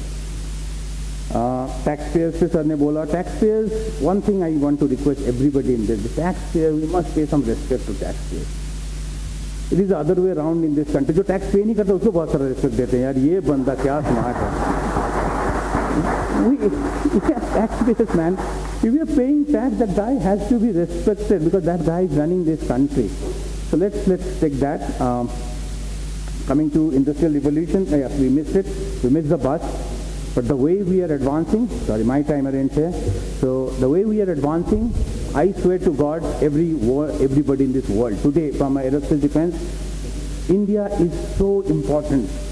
Value addition जो हम कर सकते, nobody can. I'll tell you a word what is very good in aerospace and defense. Whatever work, I bring it to India. Whatever work, I cannot never take it back any part of the world. The biggest scare for companies, अरे India ले गया फिर मेरा platform का cost ही कम हो जाएगा. मैं वापस कैसे करूंगा? It happened with one of my products, but I'll not tell that. What is it? Flexibility in policy we spoke about. Yes, sir. Flexibility, I swear the government has a lot of policies that they make mistakes. But then they, because of the legal framework, they don't want to change it, even if there is a mistake. They spend a lot of time defining कि no यही सही है. अरे गलती हो गया, change कर लो. Constitution में अमेंडमेंट ला रहे हो, पॉलिसी में क्या बात है? ले लो एक तरीके से change. What is the problem? So I think the flexibility should be there, and the habit of controlling everything doesn't work. I think we should let loose. If there is a policy, I worked as a, I think we should give it. वो drone का policy था sir, if you remember, 60 metre से ऊपर नहीं उड़ेगा, clearly बाहर नहीं जाएगा. And then these guys came to me, the IPL one, कि अरे बॉस 60 मीटर वो बॉल लग जाएगा उसके ऊपर. यार बात तो सही है तुम्हारा. So it is a very different ball game altogether. And we spoke about assets. So asset monetization in Bangalore, we spoke about, I think, a lot about Bangalore. Yeah, you must see how Bangalore is performing. I saw the asset management of Rapido. भाई वो bike भी थक जाता होगा कि अब तो छोड़ दे. मतलब वो स्विगी को भी दे देता है, रैपिडो भी चला रहा है, फिर वो बाकी जो बच रहा है वो जोमेटो खा लेता है. So really it's a great model how people are using today assets, and we must all learn from it. With that all, I just finishing off with one last quote which I see in my commando school whenever I did a commando school, by the way, thank God. It's written, when the going gets tough, the tough gets going. So, thank you, everyone. Thank you so much, Mr. Parker. And this making of the bed, one who studies in a boarding school or a hostel can relate with it much better, because our kids who don't go, bed बनाने में कौन सी बड़ी बात है, कोई और कर देगा. So all the family businesses, I'll share the link with Manish ji. There was a very nice panel discussion at the launch of Making of a Hero by Mr. Munjal, and he talks a lot about this starting your day right by making the bed and taking ownership. So I'll share that, and I think there are wonderful, examples there. And when you were talking about the shoes, not being on the floor, it again reminded me of another example. So when we were appointing dealers, for Honda, and I used to travel with the Japanese, so they used to go and, used to buy, 2-3 Japanese, I want to use the washroom, yeah, please go ahead. And then 30 minutes later, we are in another place, and I want to use the washroom. And he's taking a reasonable amount of time. So, and there's lunch time, so I'm asking, sab theek hai? He says, yeah, sab theek hai. And then I asked him what's going on. He says, look, we are seeing a very swanky showroom and office. We are seeing his brilliant table. But I want to know, how he keeps his washroom. Because if he can't keep his washroom right, he can't protect my brand. So, it reminded me of a very good example. So, let's change gears now. We have talked about economy, talked about business, real estate, and lots of brick and mortar opportunities. So let's go and talk now a little bit about emerging technologies, AI, ML, and I invite Mr. Nitesh Jain to please take us to that. He's the Managing Director of Best Group and also founder of Ashoka University.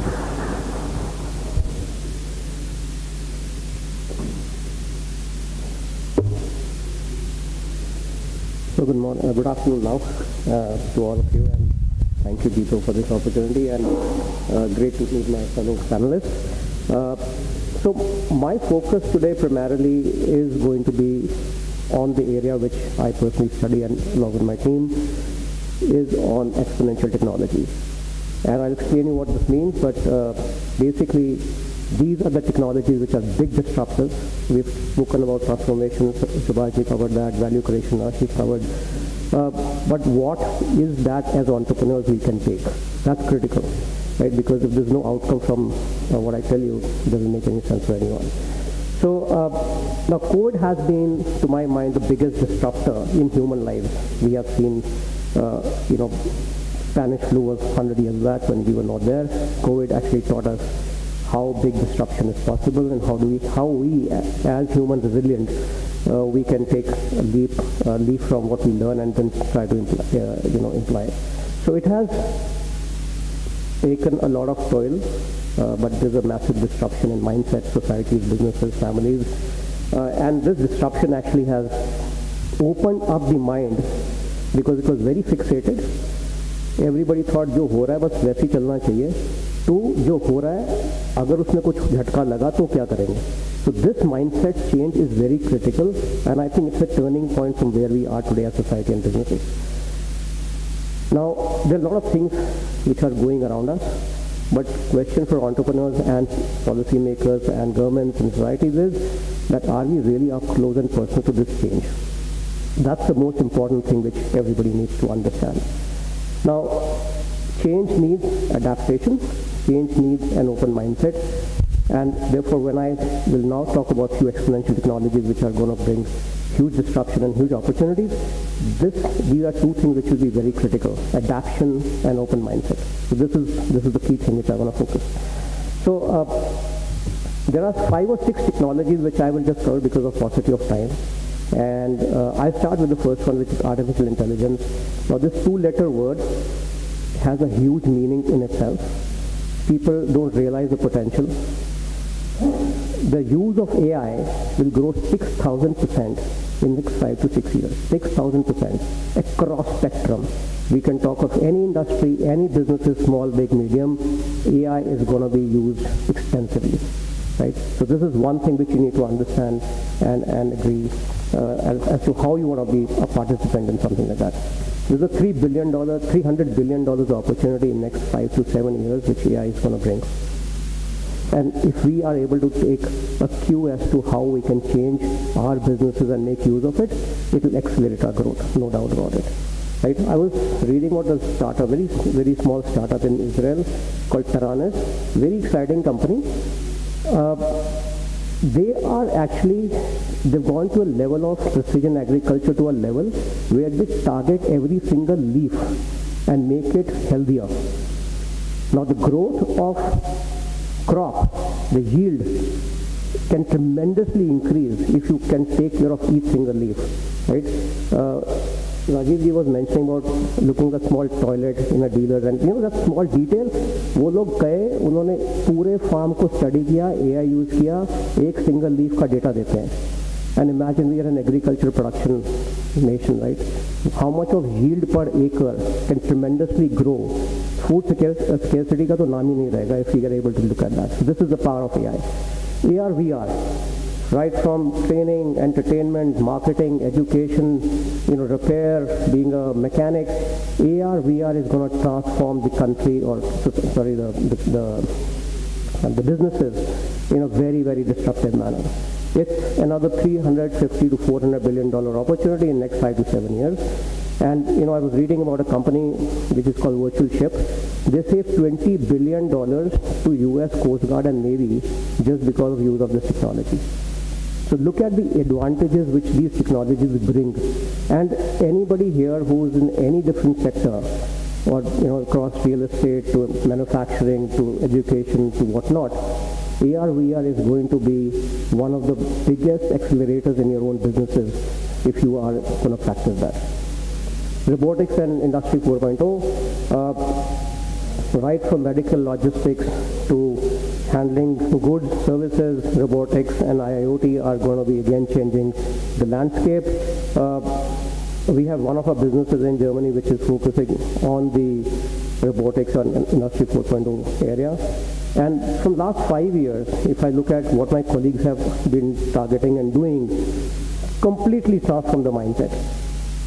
We are now looking at operating with a 7-axis cobot, which is like a human hand, able to function extremely fast, precision work, time and again, without getting tired, and maintaining quality. So this is something what a cobot can do. So anybody in restaurant business, cobots are now actually being used in Japan and China to cook food, and robots actually deliver the food to the table. This is happening live, guys. So what I'm saying is that कोई सोचता है restaurant वाला मेरे business में क्या होने वाला, लोग आएंगे खाना खाएंगे चले जाएंगे. But look, when businesses grow, how many chefs can you keep getting and changing? People will change jobs. Robot will not. Cobot will not. So how can you use that? So this is something again which is a very, very interesting area. Again, $477 billion is the combined value proposition which is until 2030 only from robotics and AI. 3D printing. One of the panelists was talking about the personalization. The business of personalization is going to be completely in a different orbit. Shorter production runs, nobody wants to buy same things again and again. You need personalized goods, you need personalized services. This is what 3D printing brings to you, right? You just have battery of printers. आप order दीजिए, आपके हिसाब से सामान बन के आएगा. There's a company called Carbon. Please go and check it out. I went to meet the founder of this company in California. जब एडिडास का जूता मार्केट में नहीं आया था जो 3D प्रिंटेड है, किसने खरीदा 3D प्रिंटेड जूता?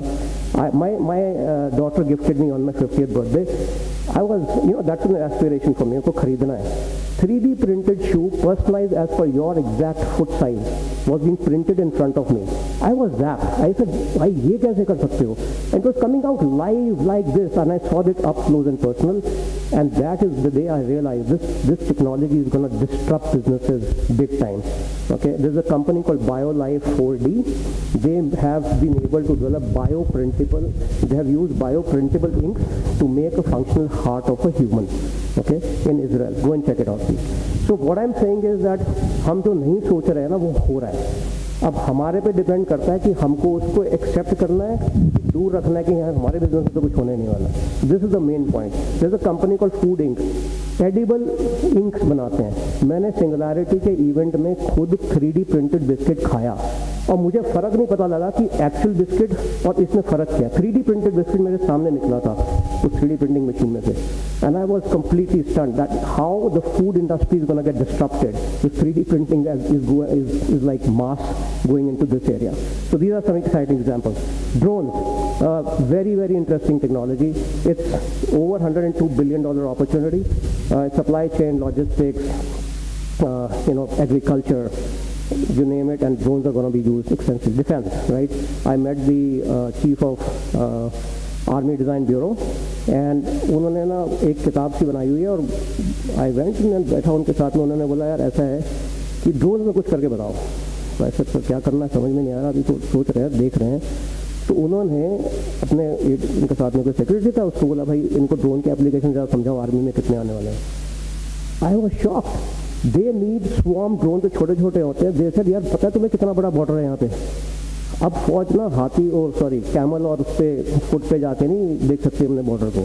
They need thousands of swarm drones. He said it's a huge opportunity. Hindustan में कोई बनाने वाला नहीं है, कोई तो मेक इंडिया कर ले, ठीक है। तो और उन्होंने कुछ टेक्नोलॉजी, कुछ टेक्निकल जार्गन से कुछ बताए, अब मेरे को समझ में आया नहीं, but I had my defence team with me, मैंने कहा समझ लो यार क्या है, फिर ऑफिस में जाके समझेंगे। So it was an eye opener for me as well, because army बोल रही रिक्वायरमेंट है, अब उसके बाद में नेवी है, एयरफोर्स को कुछ चाहिए। So just the defence sector itself, massive opportunity again, and something which you should take note of. Drones is going to be one of the biggest and hottest industry to be in.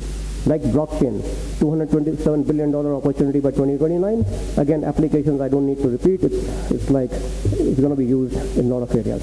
So what I'm actually trying to, why I'm trying to give this perspective is that we should know what is happening, to just make you feel that there's a lot of things which can be adapted within our own businesses, and as I said, every small, medium, large businesses can take a leaf and they can just practice something. So now, how do we do it? That's the question. सब लोग ने सुन लिया, अब करना कैसे है? So what I started doing is that 3 years back, I formed a small team in a group, and the only thing which they were supposed to do is propagate that change is happening. Please make sure that people understand it, they are willing to adapt, they're willing to change. The biggest problem is changing the mindset. Team members को बोलो, वो बोलते हैं कि यार ये तो अभी हमारे बस का है नहीं, या हम अभी तो आने वाला नहीं है, तब तक कोई और आके देख लेगा, but it is happening at a very very fast pace. So the acceleration of usage of exponential technologies, as I say, is itself accelerating, right? 2 years later, we will be thinking that, oh, I just missed this bus. So are we willing to do that? Are we willing to take note of it, use it? It's up to us, right? So 4 areas, or 5 areas. One is, which I firmly keep saying, educate, educate, educate. Yourself, your key team members, your family, your next generation. Please educate them extensively on what this opportunity can bring to them. This is the number 1 criteria. Number 2, interact with a lot of startups. I recommend strongly to all the entrepreneurs, आपने invest करना है या नहीं करना, लोगों की कहानियां सुनो. Those stories have deep meaning, and you can really learn something from what they're doing, right? Third, reorient your team. As I said, make a small team, 2 people, 3 people, and make sure they are the proponents. Use areas like design sprints, hackathon within your own company. Same problem or same solutioning, whatever you may think, will have a different meaning when you are looking at doing hackathons inside the company. Number 4, experiment. Don't hesitate, and consciously allocate some money to R&D, right, in your businesses. 4th is, do not fear. The worst thing which can happen is you are still doing what you're doing. जिसमें पैसा लगाया, थोड़ा सा चला गया, doesn't matter. It's life. We got to practice it, right? So these are 4-5 things which we practice, and I just want to share that with you. And then the last 4 options or questions for us is, from today, can we start making some change in our mindset and going forward? So there are 4 things which can happen, right? Either we deviate our mindset. Second is we hesitate. 4th is we just wait. And third is just wait, and 4th is participate. So do you want to participate in this change? Do you want to participate in value creation? Do you want to participate in disruption? It's up to us. So these are 4 things which I leave you with. And yeah, we should all, as entrepreneurs, just try to see how we can participate in the ecosystem building, nation building, wealth building, and create a world of abundance. Thank you. Thank you so much, Ritesh ji. And while you spoke very gently and softly, I think it hit me like a hurricane, because we talk about technology, disruption, AI, ML, but I think subconscious mind में होता है कर लेंगे, हो जाएगा, and we'll cross the bridge when we get there, and bridges, yeah, it's almost there. But I think what hit me very hard is that it's not sooner than later, it's already there. Now, if you're not working on it, you already missed the boat. So thank you so much for that insight, and I'm sure everybody would, take a benefit from that.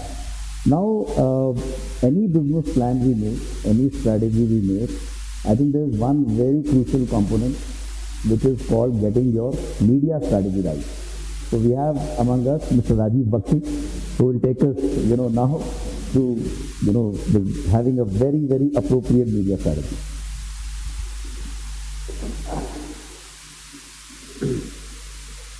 Thank you. Good afternoon. I'm not so sure about the media strategy because I wasn't prepared for giving you gyan how to use media, but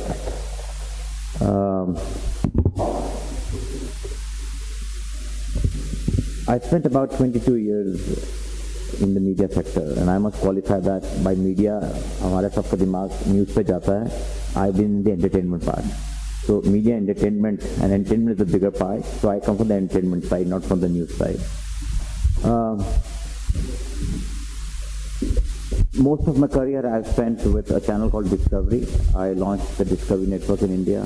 I launched the entire channel, 11 channel portfolio in India. And it's a very interesting story of Discovery that लोग हमसे पूछते थे आप dinosaur से इतने shows क्यों बनाते हैं? तो हम कहते थे जब हमने प्रोग्राम बनाना शुरू किया डायनासोर एक्सटिंक्ट नहीं थे, हमें बड़ा टाइम लगता बनाने में. But आज media is created within 1 minute.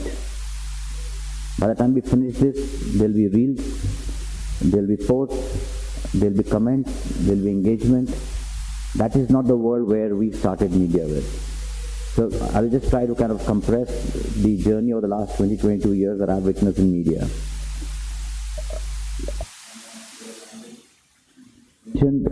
About India and changing India story. I'll give you a story about how जब मैंने डिस्कवरी ज्वाइन किया तो हमारी जो आपने डॉक्यूमेंट्री देखी जो इंडिया की बनती थी, पहला शॉट आता था एंड संजय भाई हियर, पहला शॉट आता था धारावी का, दूसरा आता था गाय का, तीसरा आता था एक सांप का. ये हमारी इंडिया की डॉक्यूमेंट्री वर्ल्ड ओवर दिखती थी. बड़ा कष्ट होता था कि this is not all India, right? India is changing and I am talking about early 2000. So but obviously you are seen by the size of business you have. So Discovery की global conference होती थी. Discovery is present in 190 countries. तो सब country से representation आता था. India भी जाता था. No, actually you can understand that's why India business was small. तो मैं last row में पीछे की सीट मिलती थी. आगे के लोग, they were bigger countries.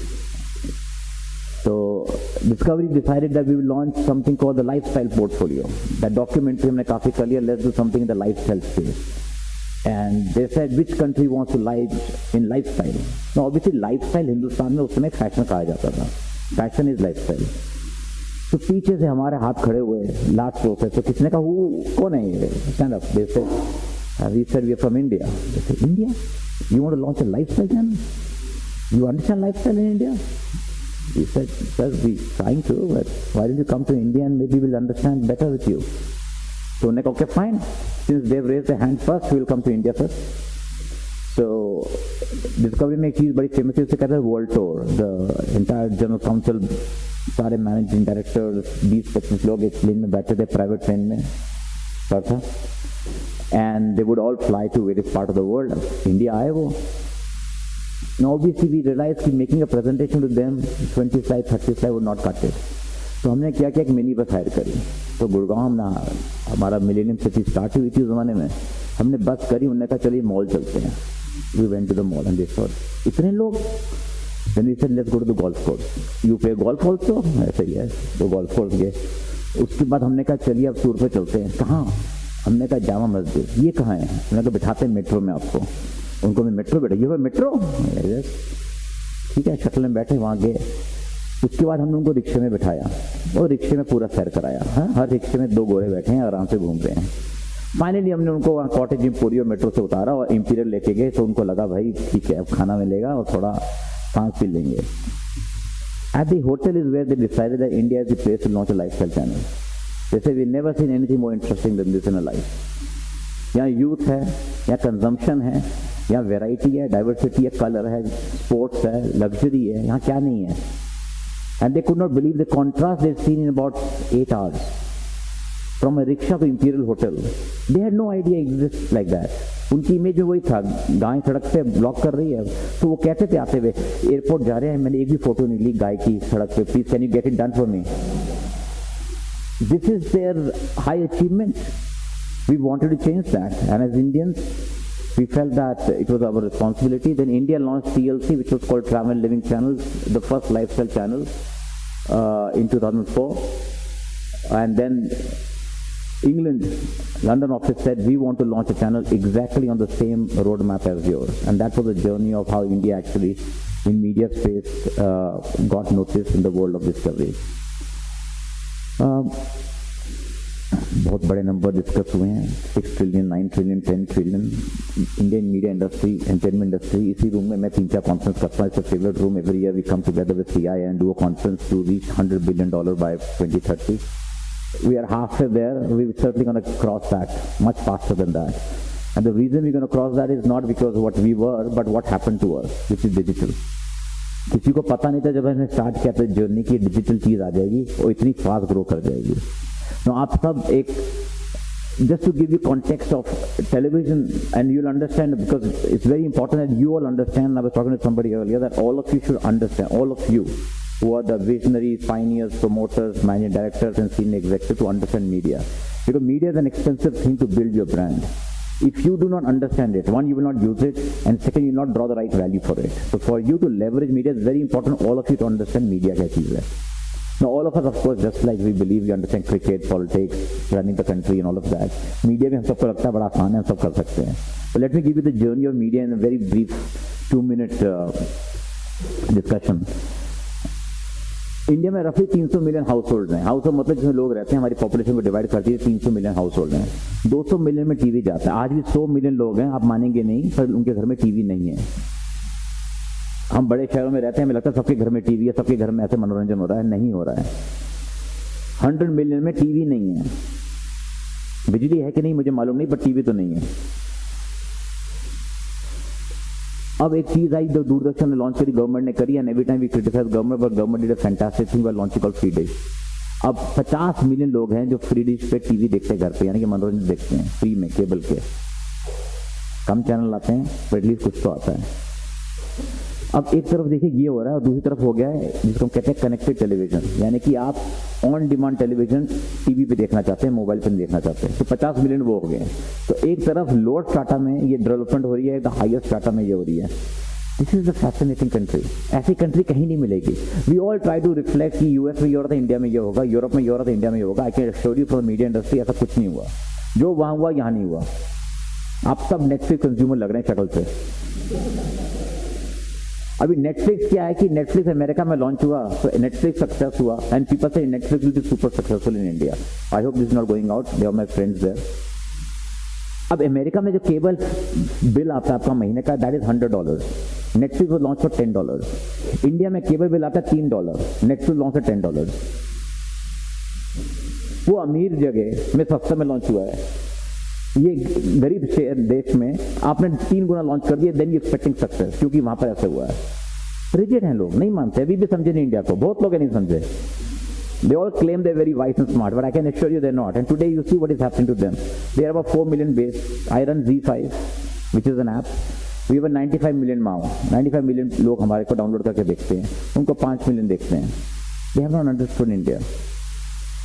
This is the fascination with multinationals, and which is why you have an advantage over them. They try and deliberately try to make mistakes. मुझे लगता है वो आते हैं, साइकिल करते हैं, वेस्ट करते हैं, फिर सेकंड इन्वेस्टमेंट करते हैं, वेस्ट करते हैं, थर्ड कहते हैं आप बदल देंगे. Let's take the local people in. This is the journey that happened repeatedly. Not too much on Netflix, but typically Netflix is something like that. They don't have MD. They don't believe in MD concept. कहते नहीं ऐसा नहीं, हमारा model ऐसा है, आप कर लीजिए सर. 500 मिलियन स्मार्टफोन्स हैं. 500 मिलियन स्मार्टफोन सब पे कंटेंट देखा जा रहा है। अभी हाल ही में हमारी फ्लाइट थी, बॉम्बे से आ रहे थे, तो 300 मीटर में मुझे लगा ये तो आज हो गया काम, इंश्योरेंस पॉलिसी क्रैश हो जाएगी। 200 मीटर है, पायलट यूं प्लेन कर रहा है, मेरे को समझ नहीं मजाक कर रहा है, करना क्या चाहता है ये। आंधी चल रही थी, पिछले 2 हफ्ते पुरानी बात है। 100 मीटर तक आया, मैं कहा बॉस तो खत्म है। मैंने आसपास देखा लोग कर क्या रहे हैं, अब उसमें क्या होता है, फोन चल जाता है, ठीक है। एक ने तो व्हाट्सएप खोला ग्रुप में बात करने के लिए, एक ने सोशल मीडिया फेसबुक में गया, एक दो ने अपनी पिक्चर का कंटिन्यू कर लेते हैं। मैंने कहा आईपीएल का मैच देखा तो लाइव स्कोर क्या आ रहा है किसी ने फोन नहीं किया है phone. That is the power of media. लोग भूल के हाथ में लेके घूम रहे, किसी को फोन तो करना। एक आदमी ने फोन नहीं किया, सबने कहा ऐसे ही हो जाएगा, ग्रुप में कर लेते, एक से करने का क्या फायदा। कोई लोग फोटो भी ले रहे थे, मुझे लगता है पोस्ट भी कर रहे थे कि लास्ट फोटो होगी, फेमस हो जाएगी, क्या एनएफटी बन जाएगा।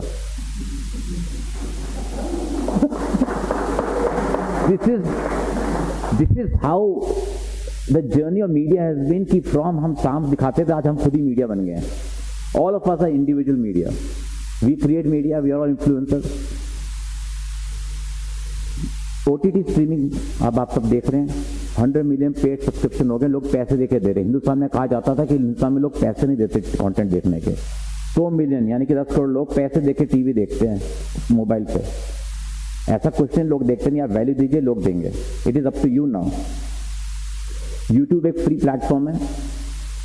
Now I tell you the interesting change, किसी ने सोचा नहीं था ये। I think our friends of the best group mention this change. सबने कहा यूट्यूब तो बहुत पावरफुल है, सब देखते हैं, सबके घर में 400 मिलियन लोगों के हाथ में है। Amazon एक प्लेटफॉर्म है, शॉपिंग का प्लेटफॉर्म है, किसी ने सोचा नहीं तो वो क्या कमाल कर देगा। Amazon has done more advertising on their platform than YouTube. 29 billion for Amazon, 28 for YouTube. वो शॉपिंग प्लेटफॉर्म है, ये सिर्फ मीडिया प्लेटफॉर्म है। Who could have thought that? It's all changing. आप सामान भी दीजिए, हमारे पे ऐड भी करिए, सब कुछ हमारे से करिए, आगे जाने की जरूरत ही क्या है। Nobody felt that they could be the biggest media group in this country. E-commerce as a category is going to be the bigger media group than many other media companies. Who could have thought that? They don't show media. And I'm not talking Amazon Prime, I'm saying Amazon Shopping. Nobody could have thought this. It's changing so fast that we can't even imagine this. It's happening in 5 years.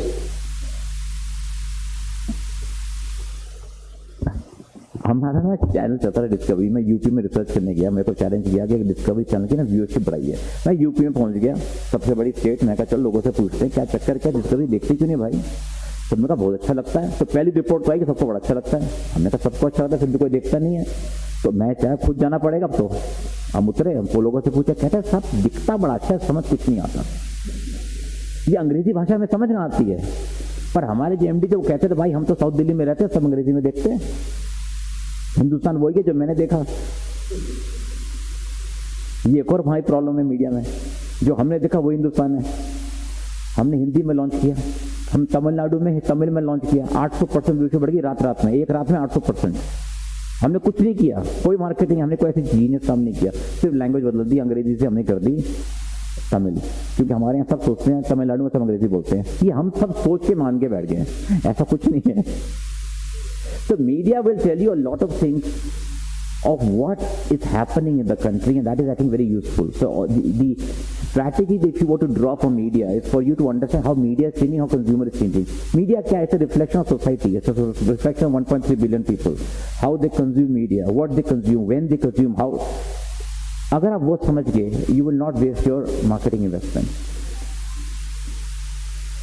किसी जगह media आप कहाँ use कर सकते हैं? आप सब media use कर सकते हैं अपने ब्रांड बिल्ड करने के लिए। सबको मीडिया से थोड़ा खौफ भी लगता है, महंगा बड़ा है, but I tell you the difference in the price you charge and the value the consumer seek is advertising.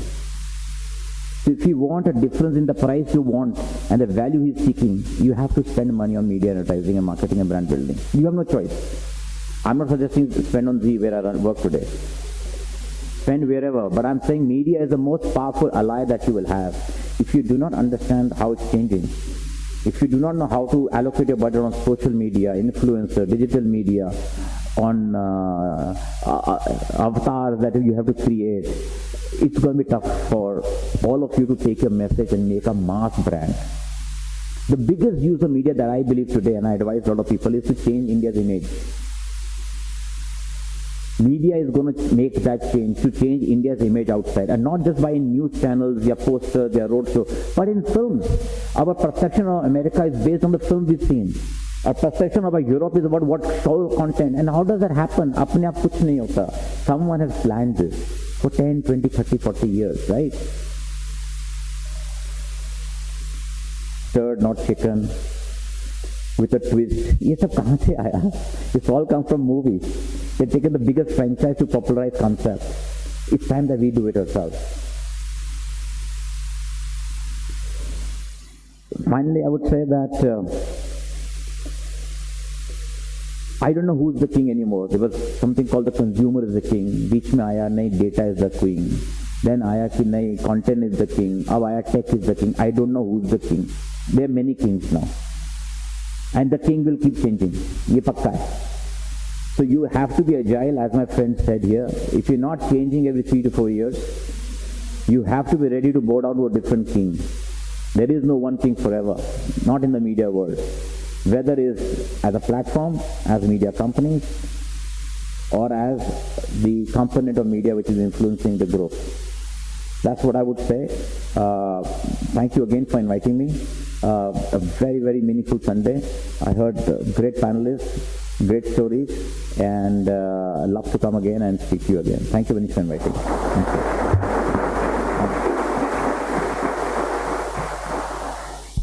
Thank you. Thank you so much, Rajiv ji, and I think your examples were really brilliant. You know, seeing India from an expatriate side, and I also always remember this example whichever expatriate side works with the, yaar aapke yahan shehron mein, why is the, spray on the floor? So I actually got tired. I said, mujhe nahi pata kyun hota hai. So you're right, that there are so many biases, and also seeing India from our own lens. And I think what my takeaway was that I think we have to overcome our own bias. I don't think we know it all, and we have to keep revisiting our own assumptions. I know it all, and be ready for change and embrace that change. So thank you very much for the brilliant talk. And continuing with this, thing about change, I now invite Mr. Vinayak Shastri, from IBM to take us through what's really in store in the future.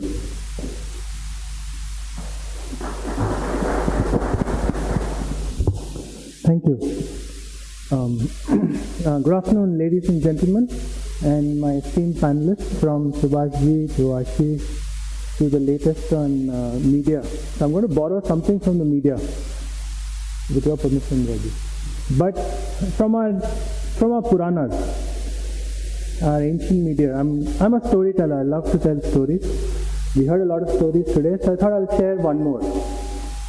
So when Manish and JITO, thank you very much for inviting me here. And when Manish told me it's in Delhi, I said 45 degrees Celsius. मैं तो पिघल जाऊँगा. So he said, no, don't worry, AC chalega, I'll ensure. But the main thing is, so let me start with a story. So it was a warm, sunny afternoon like this, maybe a hot afternoon. There was a crow, flying around, looking for water. And I'm sure you've heard this story, right? The thirsty crow from our Hitopadesha Puranas. So as the story goes, the crow goes on searching, dhoondte ja raha hai, pani kahan hai. Finally finds a pitcher, goes up to the pitcher, is sitting at the edge, and then sees the water level to bahut niche hai. Main to pani nahi pee sakta isme se. The crow is puzzled what to do. And then, as we know the story, he looks around, starts picking up pebbles, puts it in the pitcher, the water level rises, the crow's thirst is quenched. We heard the story till here. Thirsty crow becomes a happy crow. Right? But this is a very powerful fable, and as I started thinking more about it, and a lot of Indian stories which have come from the ages, I started thinking why the crow, and I investigated more about it, and I'd like to share that. So, maybe a lot of you already know, the crow is one of the most intelligent birds ever found. In fact, its intelligence has been recently measured. It's supposed to be as intelligent as a 7-year-old child in terms of problem solving. How many people with 7-year-old children here will probably relate to what I'm saying? Others, I'm sure, older. The other aspect of the crow is, the crow has two eyes, but if you always see the crow, it seems to be looking with one eye. It's supposed to be monocular, focused. So maybe that's where this myth came that maybe crows, कौवे का एक ही आँख होता है करके. So, now, what does this mean for us in business? You know, we heard Niteshji talk about, some of those exponential technologies. But this is a fact of life. Today, data is everywhere. Data is there in our computer systems, I'm sure in your organization. It's probably in your head. Right now, you're probably processing what we've been saying. It's there with our customers. It's there along the supply chain. Data is everywhere. And a lot of the technologies, whether it's through, data science or the whole aspect of deep learning, artificial intelligence, today we have the power to harness this data, convert data into actionable intelligence, just like the crow. What did the crow do? It looked at the data around it, it did whatever analysis it could, and it converted it into actionable intelligence to solve a problem. And this is what the best companies do. You would have heard the term data-driven organization, right? Very interesting study by Gartner just a few weeks back said that while 100% of the organizations around the world talk about data-driven organizations, only 17% are actually data-driven, which means they're looking at their own data, not even data from anywhere else, to convert that into insight. So that's really the power of technology. The other thing is, a lot of clients ask us this, hey, my competitor has this, mujhe bhi chahiye. The point with technology is to use based on what your data is telling you. Your data in your organizations or our data in our organizations is telling us something. The question is, are we listening? I'll come back to the crow again. So now the crow is happy, thirst is quenched, so start thinking. Says, could I have done this better? Obviously it's a continuous improvement crow. Could I have used the straw to take water out? Could I have had other ways to raise water levels in the pitcher? Could I have had used a way for water to sort of rejuvenate itself? This is really what emerging technology is all about, or another term that Niteshji used in terms of exponential technology. Is technology which is emerging, there are practical applications already coming out there. Areas like Industry 4.0, the Internet of Things, 3D printing. Plus, there are areas which are getting researched, which are being evaluated for possibilities, like the whole metaverse. The point being, the best of companies out there, apart from using their own data, are also thinking about how can I do it better? What else is out there that I can harness it to drive improvements in working capital, to find new customers, to create new market segments or markets even. Rajivji shared some very interesting insights which even I didn't know about YouTube and Amazon. So that's another great example about that. So the point being, the best of companies look at emerging technology and are constantly in a state of exploration or experimentation. Coming back to the crow again. So our friend the crow is still sitting on the pitcher thinking, what else can be done? And this crow is a serious thinker who thinks, सोचने लगता है कि why do temperatures go higher than normal in summer? Why has summer arrived this year 1 month earlier than before? Why do water levels go down much below normal? What's happening? What can I do to help this ecosystem of crows? Can we even quench thirst in other ways, or is there a serious problem? This is all about the environment. So today a lot of companies are also looking at how can we use technology to drive sustainable solutions. Subhashji talked very beautifully about the environment earlier in terms of the consumption of fossil fuels and alternates. But that's really the question. A lot of investors are asking this question today. While there is a lot of capital, venture capital flowing to India, yes, but today serious money is coming for those who are looking at sustainable technology.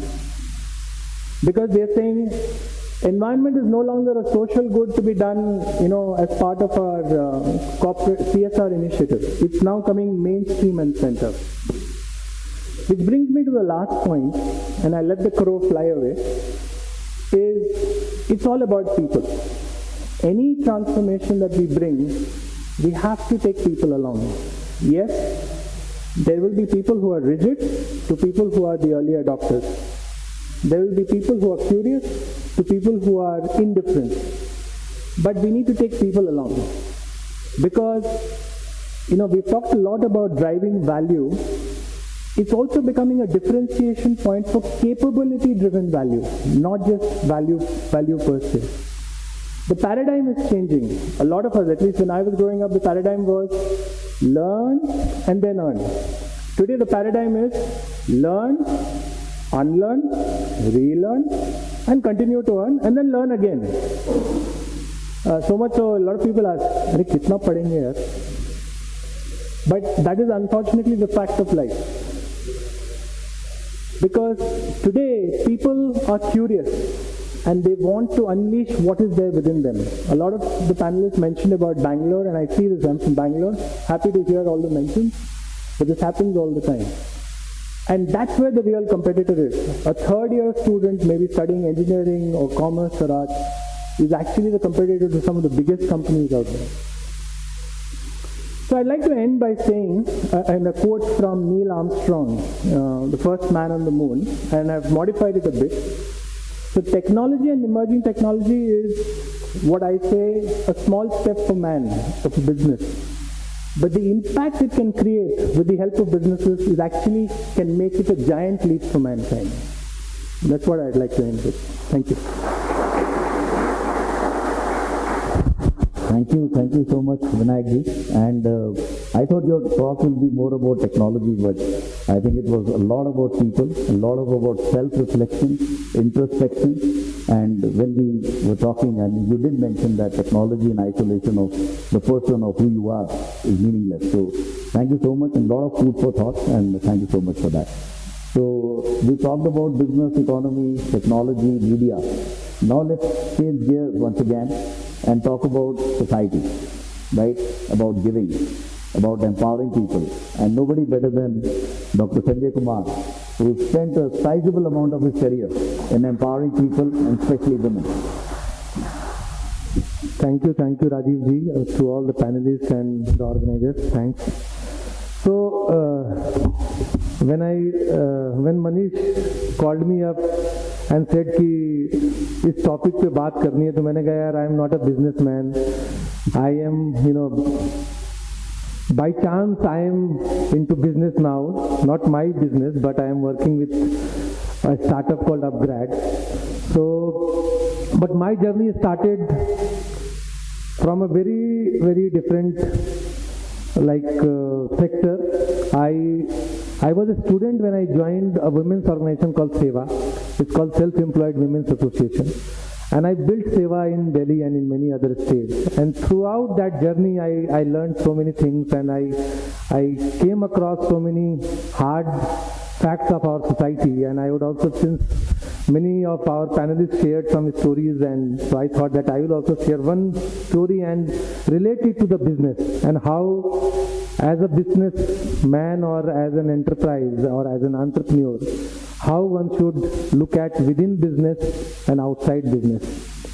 So within business, as my previous panelists mentioned about taking care of people or about people. So I'll share one brief story. When I was working with SEWA, I created a model where, I reached out to a lot of international garment brands, and I tried to cut the middleman contractors, because there are a lot of exporters, you would know, a lot of exporters here they supply to the international garment brands. And so I reached out to them saying that, look, there are a lot of exploitation happening. There are a lot of home workers who add value to the garment because they do embellishment and a lot of things. So why can't we, like as a Seva, as an organization, we organize these women together, and then when you place an order to these women, then you cut the middleman, and that will, you pay the same amount, but at the same time, these women are getting more money, and justified money, because the amount they were getting and still get is not enough for their work. And some of the biggest brands, they agreed to it, and one brand was Gap. So, and Gap also agreed, because I'm naming because it was in public domain.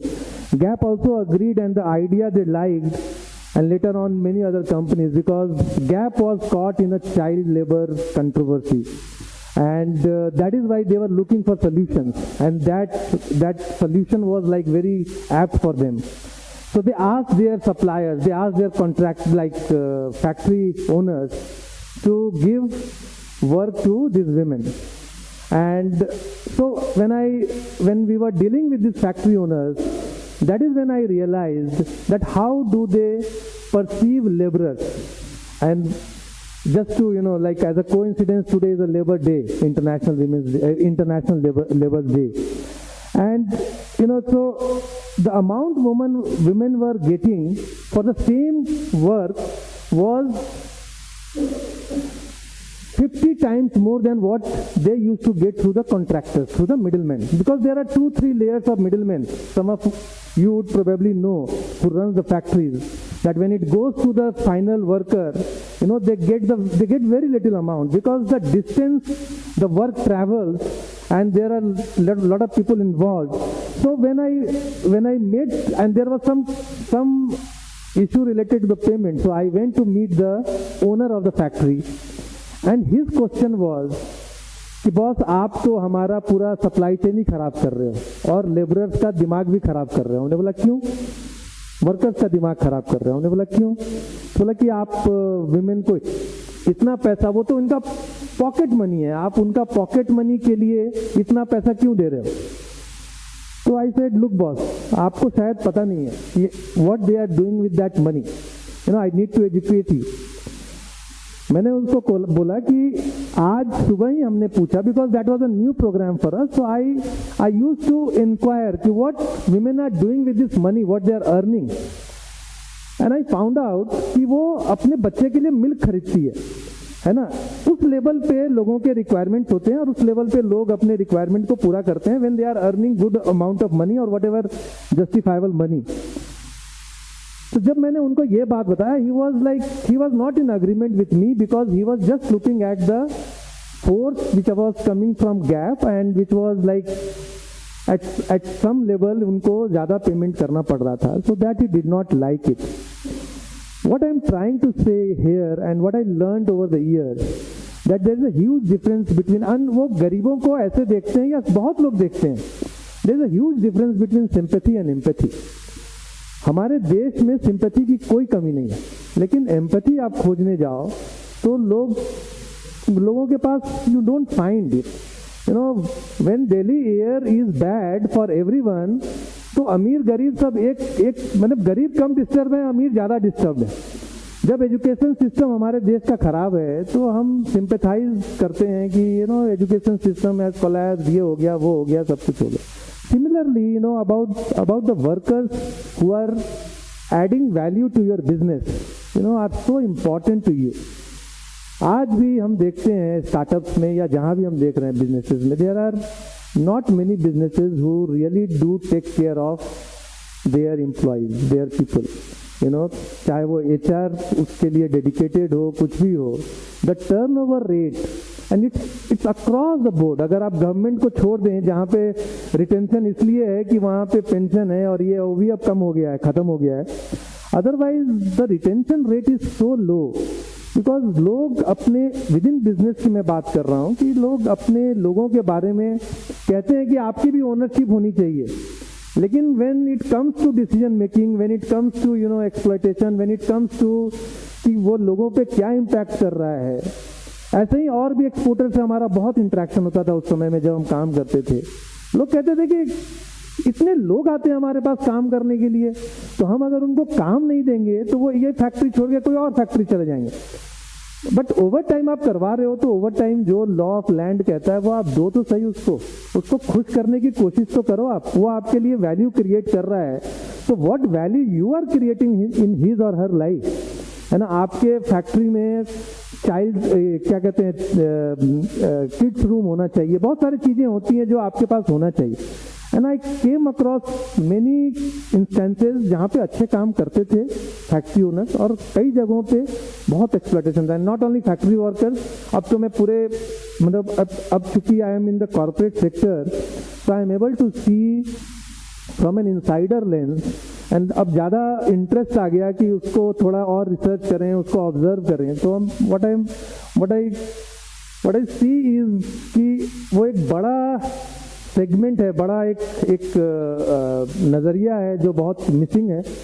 So what I am trying to say is that if we are running or you are running a business, look inside your business, look inside your people, and I think वो सबसे बड़ा एक incentive है जो आपकी companies को आगे बढ़ाने में बहुत मदद करती है, और उनको हम इग्नोर नहीं कर सकते हैं। That is one thing. The second thing, outside your business, what I have seen that lot of companies are doing very good work in terms of creating social impact, and social good के लिए काफी invest करते हैं, and that is very very important. There, like in our country, what we have moved from, जैसे मैंने कहा sympathy and empathy का difference जो है उसमें, how do we move from charity to actually empowering people, actually investing in building capacity of the people. So in our country, अभी भी हम यहाँ पे बैठ के बात कर रहे हैं, लेकिन आप अभी जाके किसी भी स्टेट में आप चले जाइए, just outside these bigger cities, if you go to any state, you go to any district headquarter, you will find that the education system is totally crumbled. Educational institutions की हालत बहुत ही खराब है, वहाँ पे हमारे ह्यूमन रिसोर्स की training हो रही है। And that is the reason why state like Bihar, I come from Bihar, that is the reason why state like Bihar is producing so many unskilled workers to the country, heavily unskilled, और सब migrant labourers इधर जा रहे हैं उधर जा रहे हैं। I did some research and I had written a piece in Times of India, and about my argument was that Bihar is a case of demographic disaster, and there is not only Bihar, there are other states. So how as a business, how as an entrepreneur, how do we invest in building capacity of people, starting from education to skill building? हम जितना ज़्यादा invest कर सकते हैं अपने capacity building में, I think that is the value creation not only to your business. बहुत सारे businesses आजकल experiment कर रहे हैं, innovate कर रहे हैं, where they are hiring people and they are training them on job, which is such a remarkable thing to do. And so that is where I think जहाँ education, skill building, इन सब चीज़ों में as much as we can invest, I think India's future lies ahead in people's capacity. अगर हम कितना भी technology में सब कुछ कर लेंगे, आगे बढ़ जाएंगे, बहुत सारी हमने बातें सुनी कि ये सब these are the transitions, and that is where we are going to grow. But I strongly feel that if we don't invest much in building our capacity of our people, starting from जितना हम कर सकते हैं, ये जरूरी नहीं है कि पूरी देश का काया पलट कर सकते हैं, लेकिन whatever we can do, that is something which we should be doing. Thank you so much.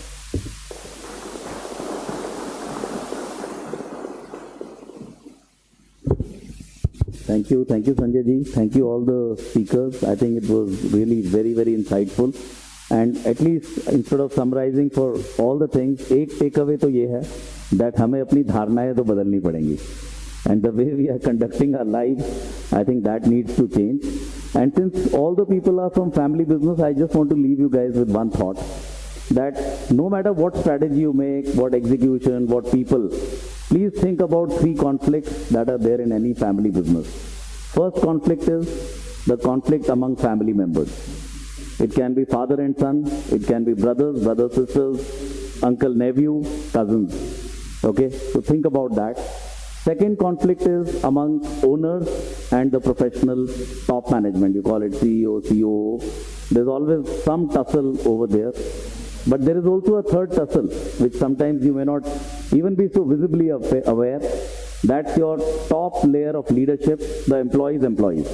So owner, employee, and employee. So unless you fix that, it's not easy to fix. And, but the first step is to acknowledge that these conflicts exist. And unless we address them and address them at the root cause and sustainably, कोई भी strategy आप बनाएंगे, it's not going to see the light of the day. I just wanted to leave you with that thought. And there's a slight change in the program, which Manish will tell us. Thank you very much, Rajiv Bhai, and a big round of applause for all the panelists out here. और राजीव भाई की बात से मुझे एक ध्यान आया, आज से 15-20 साल पहले मैं दूरदर्शन पर कोई एक इंटरव्यू सुन रहा था हिंदुजा ब्रदर्स का। तो इंटरव्यूअर ने पूछा कि आप भाई हैं, इतना सक्सेसफुल बिजनेस चला रहे हैं, आजकल हर घर में कुछ ना कुछ उठापटक चलती रहती है, पार्टीशन चल रहा है, सब कुछ हो रहा है, आप कैसे सक्सेसफुली अपने बिजनेस को आगे लेके चल रहे हैं? इसका राज क्या है, इसका मंत्र क्या है? उनमें से एक ब्रदर बोलते हैं कि हमारे बीच में मतभेद हो सकता है लेकिन मन भेद नहीं हो सकता, and that is the key, and I think that is the reason in our Jain community still there are loads of family business successfully continuing and flourishing. With that note, I would like to just mention that today, fortunately, we have another launch, and thankfully we have all the panelists to contribute, to participate in that as well. We will be launching today our national sports event, and all the senior league is present here, and I would just request the entire panelists, we will be going for a break of 15-20 minutes. We will be launching that in the august presence of all the senior veterans of JITO, and we will be getting back to the Q&A post that. With that note, I just hand over the dais to Amit Bhai to kindly come on the dais, and in the meanwhile, we will be having a short break of tea and coffee, please. My request to all the panelists, because they are here for last 2.5 hours sitting, so I think there's a requirement of a bit short break. Thank you very much, and we will be joining back. In the meanwhile, the committee of sports team will be taking over. Thank you boss. मेरा panelist से request भी है sir, एक बारी हमारी बात सुन लेना sir. ये जो लॉन्चिंग है ना, ये आपको भी 5 मिनट, अगर देखिए आप कॉफ़ी लेके आएंगे तो कोई दिक्कत नहीं, लेकिन हम अंदर भी करेंगे, आपको थोड़ा पता चलेगी हमारे अदर प्रोजेक्ट किस तरह से होते हैं। ये एक देखने लायक चीज़ है, तो मैं इसमें आपको फिर थोड़ी सी तकलीफ दूंगा, आपको लगेगा कि यार फिर बुला लिया हमें। हाँ, तो अगर आप बैठेंगे कॉफ़ी का, मैं कहता हूँ अंदर ही सर्व करवाएंगे। अपना मनीष भाई कॉफ़ी का अंदर ही करवाओ सर, अपन ब्रेक जो भी है, क्योंकि अदरवाइज ये मजा नहीं आएगा। या 5 मिनट हम ब्रेक टोटल ओवरऑल लेते हैं। Manish, we will take okay. Manish भाई 5 मिनट का ब्रेक बंद करा के, ये चीज अच्छा प्रोजेक्ट है ये तो running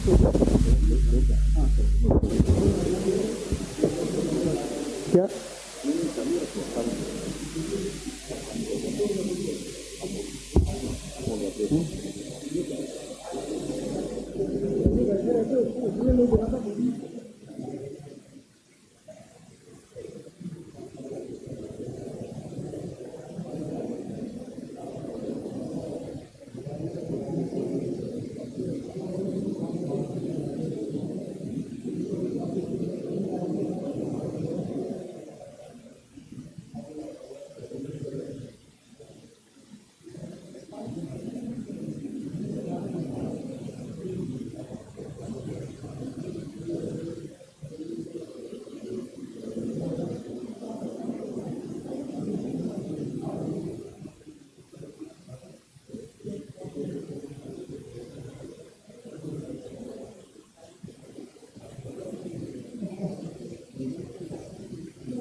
Hello, hello, hello.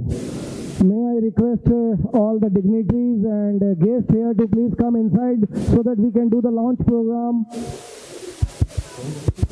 I humbly request all the guests to please come inside and do the honor of the mega launch. बोल दिया तीन बार बोल ऐसे बोल अरे बोलने तो सही है अरे सेंटर में करवाने तो ज़्यादा बेटर है अच्छा I request everyone to please come inside because we are going to do the launch. पहले वीडियो चलेगा जब इसको खोलेंगे तब ले आएंगे सेंटर में फटाफट जब इसको करेंगे ना हाँ चेयर हटवा दें क्या तो चेयर हटवा दें अरे तो टेबल पे दिखाइए फोटोज में टेबल कहाँ लोग खड़ेंगे ना फोटोज में टेबल हटवा दो हटवा टेबल मानो टेबल मिलेगा मेरा 25,000 का जो कम मिलेगा it is safe and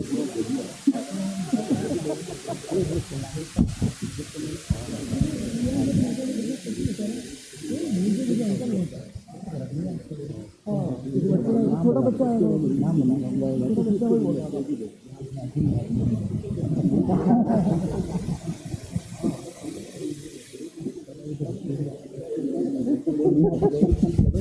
May I request everyone to please come inside? ये पकड़ता हुआ जाने May I request everyone to please come inside? A humble request to all the guests, please come inside to do the honor of the ceremony. Please, I humbly request everyone to please come inside. Thank you very much for all your support. I personally thank everyone. Please come inside. Yeah, a great opportunity for everyone. Please come inside. Thank you very much. I am obliged. Please come inside, everyone. Please. Thank you. Don't miss the opportunity. Please come inside. बजाओ बजाओ मंदिर में घंटी बज गई है ये काम रह गया था भाभी प्लीज कम इनसाइड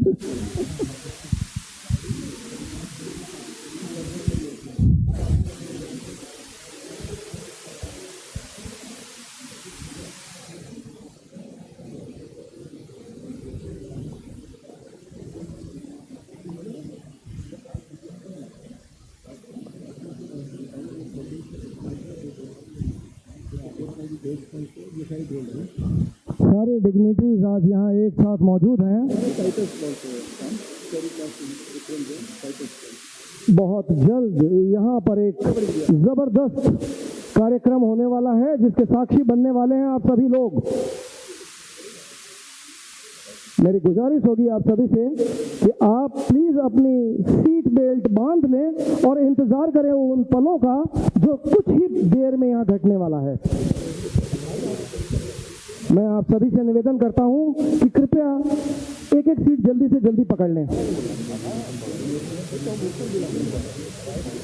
मैं चाहूंगा कि अगर आप सीट पर बैठ जाएंगे तो बड़ा अच्छा रहेगा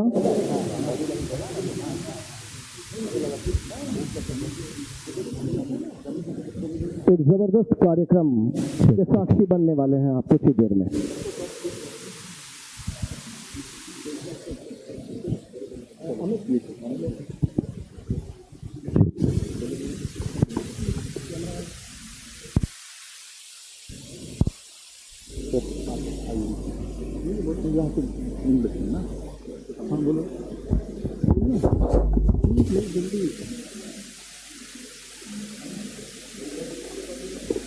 I would request Shri Kanhaiya Lal ji Bauji to please come on the stage.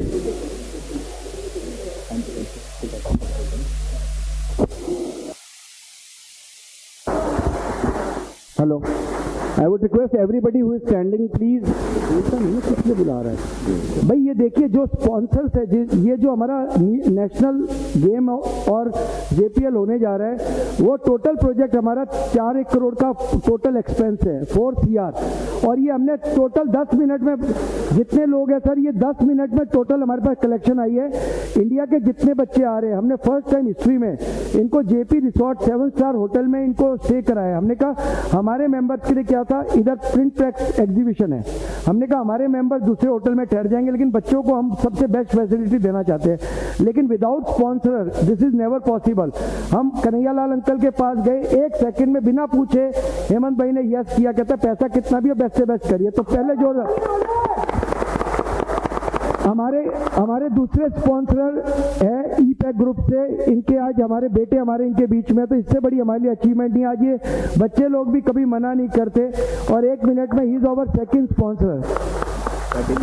Third हम लोग अपना बुलाना चाहते हैं स्पेरी ग्रुप, जो हमारा ओवरऑल ये all over India title sponsorship new Delhi को, और इसके लिए मैं निमंत्रण देना चाहूंगा हमारे न्यू दिल्ली चैप्टर के चेयरमैन श्री विक्रम जैन साहब, स्पेरी ग्रुप, और नवल जी को निवेदन करूंगा कि वो प्लीज हमारे अंकल पापा हमारे विक्रम भाई साहब के प्लीज उनसे निवेदन करूंगा कि वो प्लीज स्टेज पर आए और स्टेज की शोभा बढ़ाएं।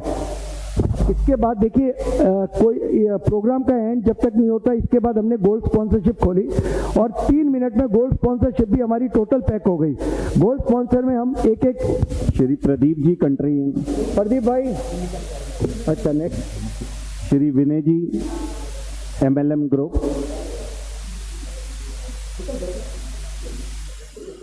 Shri Mahesh ji clear group, JITO Gurugram chapter से I would request Shri Raman ji chairman to please come on the stage. From North Delhi, JITO North Delhi chapter, I would request Naveen bhai to please come on the stage.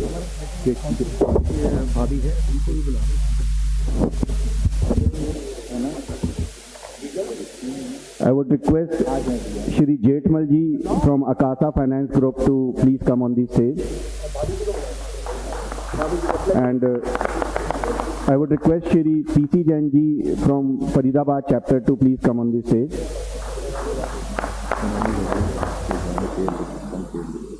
Sonali Bhabhi, please, I would request you to please come on the stage from KLJ Group.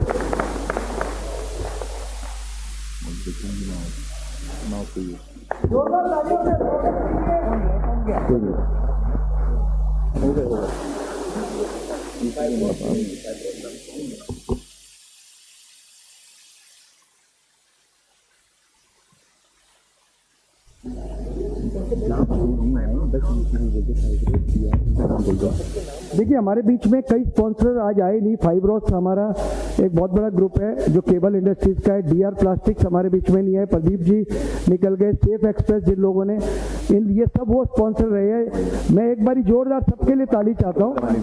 शुगल Damani group, mister प्रसन्न जी। अब आगे का programme हम थोड़ा speed ले रहे हैं। मैं चाहता हूं हमारे बीच में एक पद्मजीत जी शरावत जी, जिनके बारे में ही is the best anchor, singer, sports commentator, IPL, pro kabaddi, BCCI, even बड़े बड़े वर्ल्ड लेवल के टूर्नामेंट के ही ओवर टॉप लेवल इंडिया की तरफ से ये रिप्रेजेंट करते हैं। तो मैं जोरदार ताली इनके लिए बजाना चाहता हूँ। 2 मिनट आज हमारे बीच में ये ऐसे फ्रेंड आए थे, तो मैंने कहा जब आप हमारे बीच में आए और यही हमारे आगे आने वाले टूर्नामेंट को हैंडल करेंगे, तो 2 मिनट सर आप आगे आइए और इनके बारे में एक वीडियो हम 2 मिनट का चलाएंगे। सब लोग बैठ के आराम से देखो और उसके बाद आपको समझ आएगा कौन है। पद्मजीत शरावत जी, आपको प्रणाम। क्योंकि मोटिवेशनल टॉक्स तो बड़ी सुनी थी, लेकिन मोटिवेशनल म्यूजिकल पहली बार देखा है और उसका आनंद लिया है। कमाल की बात है। बातें सब करते हैं, लेकिन आपने उसके साथ जो गाने भी जोड़ दिए ना, हमको बड़ा मोटिवेट कर रहे हो। आपके साथ खेले, हम सौभाग्यवान थे। मंजिल मिले ना मिले मुकद्दर की बात है, पर आप कोशिश ना करो, ये गलत बात है। खुद से जिद कर काम ये आज कर, अब कर। Now, the best time to do a thing is now. If you do it now, the world's going to say wow. If you don't do it now, the world's going to say ciao. एक बार से लम्हा गिरा कहीं। तो पद्मजीत शरावत है वो असली allrounder. Motivational musical, never been done before. Hence, Mr. Paddy is the most creative genius, musical genius, as well as lyrical genius. गिरते से सवारी मैदान जंग में वो तिफल क्या गिरे जो घुटनों के बल चले। A failure, my dear friends, is not somebody who falls. A failure is somebody who does not rise after falling. कुछ खो कर पाना है कुछ पाकर खोना है।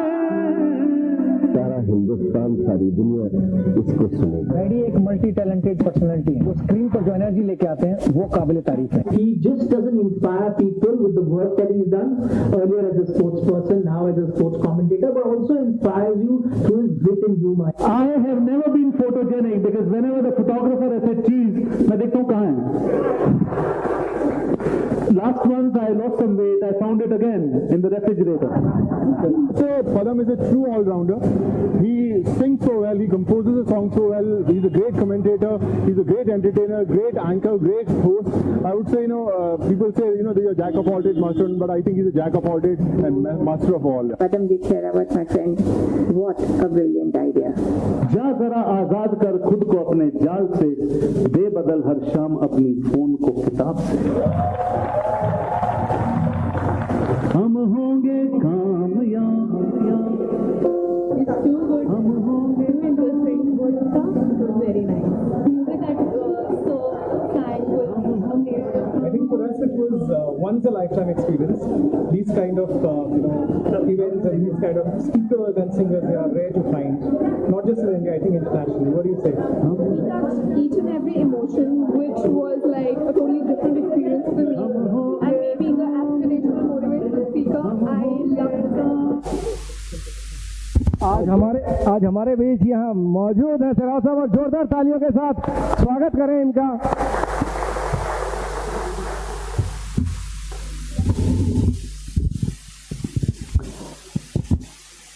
Good afternoon and thank you for giving me this wonderful opportunity.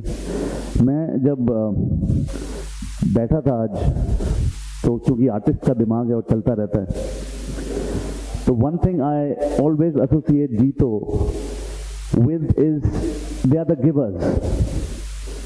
तो मैं नीचे बैठा था तो मैंने कुछ लाइनें लिखी, मुझे ऐसा लग रहा है कि मुझे वो पढ़ के सुनानी चाहिए। दिक्कत तो आई है और जम के आई है, दिक्कत तो आई है और जम के आई है, आओ ऐसे आलम में एक दूजे का साथ बने, पकड़ के छूटे ना जो, आओ ऐसा हाथ बने। And I wrote this thinking, what is the motto of JITO? To give and to take away the pain if you can. मैंने आगे भी लिखा, मतभेद किनारा कर दें अब, because the gentleman who is right here at the dais a short while back was talking about मतभेद और मनभेद. Disagreement does not mean disrespect. आप किसी भी चीज में आपके दो मत हो सकते हैं, पर जब तक मन भेद नहीं है तो चीजें ठीक रहेंगी। तो मतभेद किनारा कर दें अब, द्वेष पराया कर दें अब, शीतलता दे जाए जो, आओ ऐसी सांस बने, पकड़ के छूटे ना जो, आओ ऐसा हाथ बने। ये JITO के बारे में जो मैं सोचता हूँ। And the deepest principle in human nature is the craving to be appreciated. तो ताली अगर आप बजाना चाहें तो खुल के बजा सकते हैं।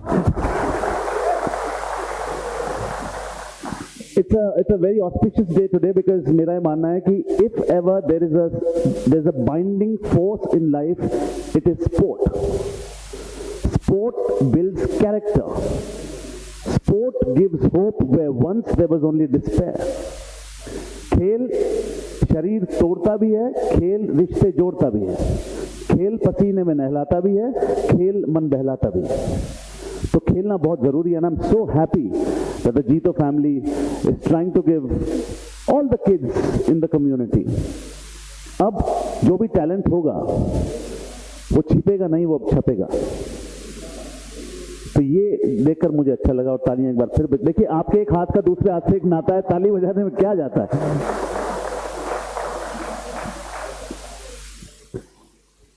I think I won't take much time. मेरा ये मानना है कि थोड़ी देर पहले बात हो रही थी म्यूजिकल टॉक शो जो आपने देखा। Now that is my initiative. 1 जुलाई से that show will be on air on Radio City as well. Plus we do concerts for the same as well. उसकी एक झलकी मैं आपको दे देता हूँ, क्योंकि नहीं दूंगा तो मेरा दोस्त नवीन जो बैठा है वहाँ पे वो बाद में बड़ा डांटेगा।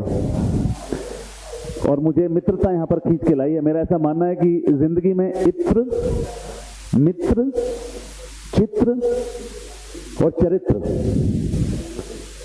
जिंदगी में इत्र, मित्र, चित्र और चरित्र, ये किसी परिचय के मोहताज नहीं है, ये जहां जाते हैं उससे पहले इनकी महक पहुंच जाती है। तो मैं एक छोटा सा एग्जांपल उस म्यूजिकल टॉकशाला का देता हूं। मैं कुछ बोलता हूं, फिर कुछ गाता हूं, फिर कुछ बोलता हूं, फिर कुछ गाता हूं। तो जैसे मैंने कहा कि गिरते हैं शहसवार ही मैदान जंग में।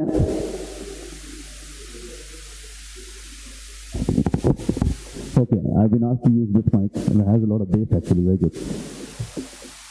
गिरते हैं शहसवार ही मैदान जंग में, वो तिफल क्या गिरे जो घुटनों के बल चले।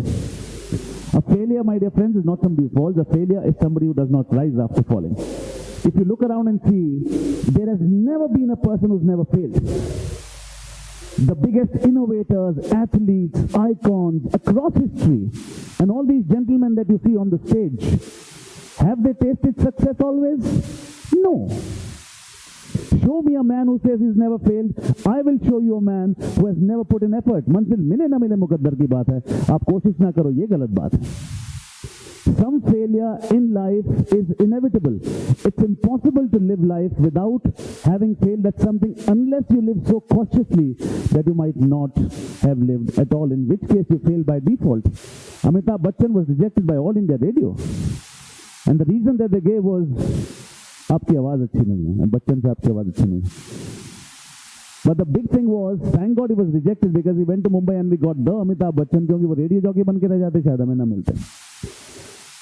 तो मेरी खुद की लिखी हुई लाइनें हैं, तिनका तिनका जोड़े जा, जो मिला है ओढ़े जा, ऊपर बैठा वो मुंशी रख रहा तेरी हर कोशिश का हिसाब। I stand here not because I'm the most intelligent or the most knowledgeable or I'm a saint. No. I stand here because I believe mistakes are the portals of discovery. तिनका तिनका जोड़े जा, जो मिला है ओढ़े जा, ऊपर बैठा वो मुंशी रख रहा तेरी हर कोशिश का हिसाब। तू बस काम से अपने काम को अपने जोड़े जा, बस जोड़े जा। चलता रहे बस रुकियो ना, चलता रहे बस रुकियो ना, राह मुड़ेगी डरियो ना। कभी कुछ कभी बहुत कुछ करेंगे लोग, तू परवाह इनकी करियो ना। तिनका तिनका जोड़े जा, जो मिला है ओढ़े जा। दिक्कत की ऐसी की तैसी, आज है कल ना होगी ऐसी। एक माटी का दिया सारी रात अंधियारे से लड़ता है, तू तो भगवान का दिया है, तू किस बात से डरता है। थोड़ा सा अब इसमें रिवर्ब दे दीजिए, मैं एक गाना गा देता हूँ, 2 लाइनें। अब मैंने ऐसा कुछ बोला, फिर मैं क्या गाऊंगा। सुधार है नदियां की, मैं तेरा किनारा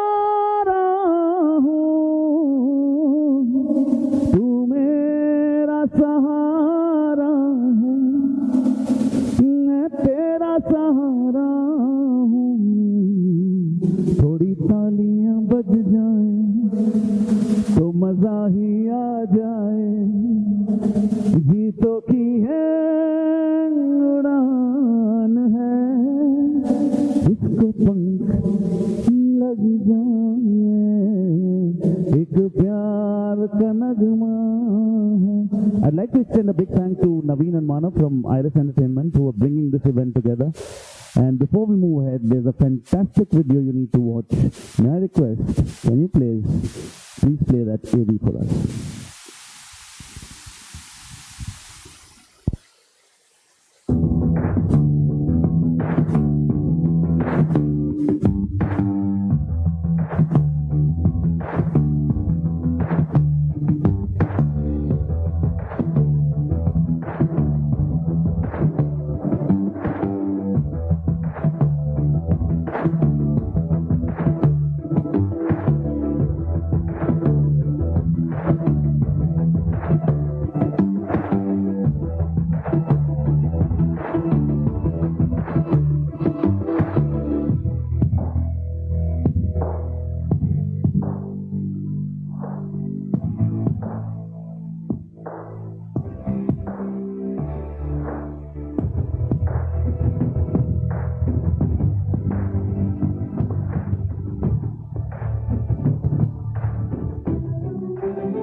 Games are the only way you can integrate, so my compliments to Vikram Bhai and the entire team for creating this first national event in North Zone. और हमें पूरी उम्मीद है इंडिया के यहाँ से बच्चे निकल करके पूरे ओलंपिक में और एशियाड में सब जगह जाकर के इंडिया का नाम रोशन करेंगे। जितने भी अपने नॉर्थ जोन के मेंबर्स हैं व जितने भी जैन परिवार हैं उन सबसे मेरी रिक्वेस्ट है कि ज़्यादा से ज़्यादा लोग स्पोर्ट्स के अंदर एक्टिविटी लें। ये एक बहुत बड़ी इवेंट है और हमारा मेन पर्पस और टारगेट ये है कि यहाँ से जो बच्चे निकले वो आगे इंडिया को रिप्रेजेंट करें। And I would request each and everybody to come witness this program and be a part of this great celebration. And I would like you all to motivate youth of India and youth of Jain community who will be participating in this event. What is a person without sports? मतलब जिंदगी में अगर sports नहीं, action नहीं, energy नहीं, तो जिंदगी क्या है? क्या हम चाहते हैं हमारे बच्चे वीडियो गेम्स पे ही स्पोर्ट्स खेलते रहें? तो ये एक बड़ा मेगा इवेंट है। इसमें बच्चों को अपने टैलेंट, अपने हुनर को दिखाने का एक बेहद मौका मिलेगा। ये हमारा प्रयास है कि हम लोग इसमें तमाम जितने भी जैन हैं, चाहे वो जीतो के मेंबर हैं या नहीं हैं, वो सारे बच्चे इस इवेंट में पार्टिसिपेट करें। So I request all the mothers out there कि मदर्स का ये बहुत इंपॉर्टेंट रोल होता है कि वो अपने बच्चों को ऐसे स्पोर्ट्स वाले एक्टिविटीज़ में लेके आए, यहाँ पे पार्टिसिपेट करवाएं। और मेरे को इस बात को देख के बहुत खुशी है जिस तरह से आज हम लोग जीतो ओलंपिक्स नॉर्थ जोन में हम लोग करने जा रहे हैं। It's a very big achievement for north zone.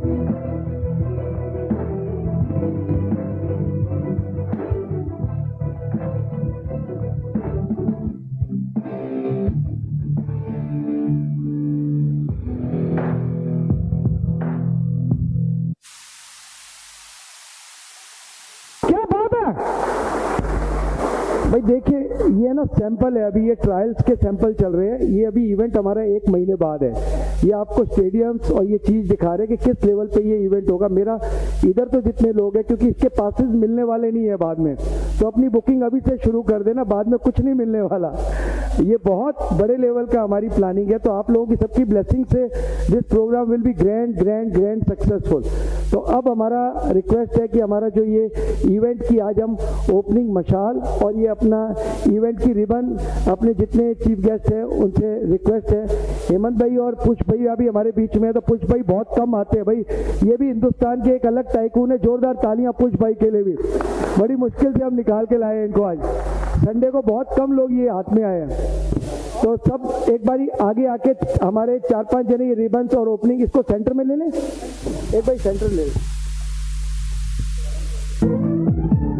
Sir मेरी पैनलिस्ट से रिक्वेस्ट है, एक बारी स्टेज के आगे आ जाएंगे तो सर ये हमारी मेमोरी रहेगी कि आप लोगों के उसमें हमारा ये ओपनिंग हुआ था। सर सारे पैनलिस्ट से मेरी रिक्वेस्ट है एक बारी आगे आ जाए। सर ये आपके हाथ से हम ये चाहते हैं ये मेगा इवेंट की ओपनिंग रहे लाइव में। This will be memory for all of अस।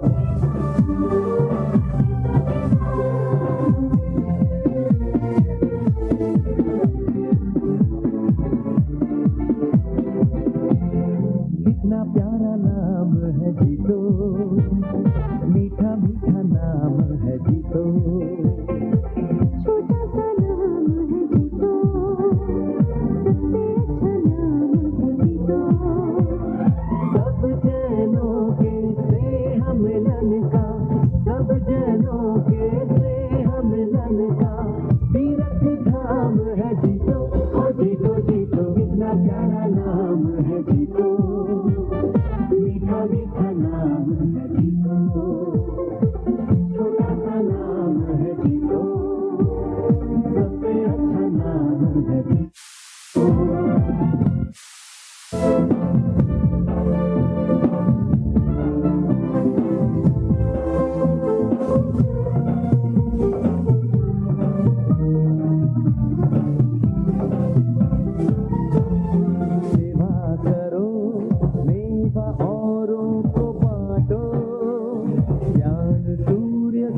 भाई मेरी रिक्वेस्ट है, हेलो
इस महामंत्र में पांचों परमेष्टि को नमन करे।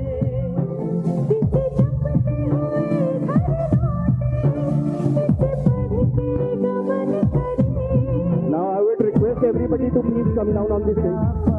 बढ़ाए विश्व में अपना स्थान बनाए।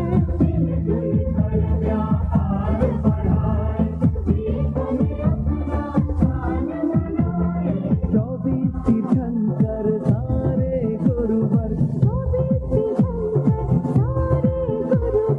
सबको प्रणाम है जीतो, ओ जीतो जीतो कितना प्यारा नाम है जीतो, मीठा मीठा नाम है जीतो, छोटा सा नाम है जीतो, सबसे अच्छा नाम है जीतो, सब जैनों के स्नेह मिलन का, तीर्थ धाम है जीतो, ओ जीतो जीतो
हेलो हेलो, मेरी विनम्र प्रार्थना है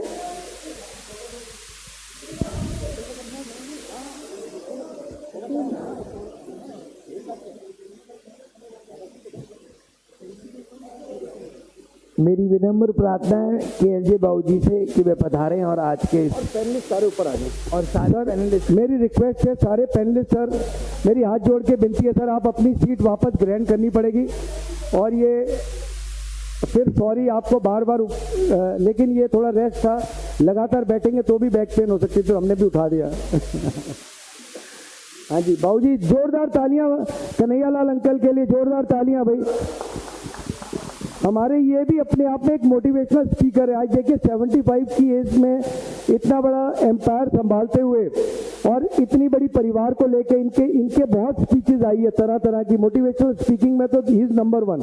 कैसे जॉइंट फैमिली चल सकती है, कैसे बिजनेस एम्पायर को जीरो से टॉप हिंदुस्तान का बनाया जा सकता है। तो हमारे बीच में ये हिंदुस्तान के one of the biggest industries है। तो जोरदार तालियां भाई साहब, जोरदार एक भाई मनाएंगे तो मजा आएगा। अंकल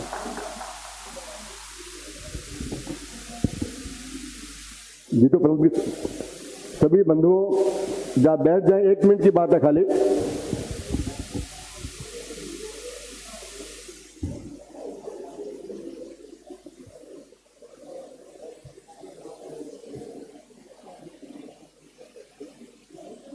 सभी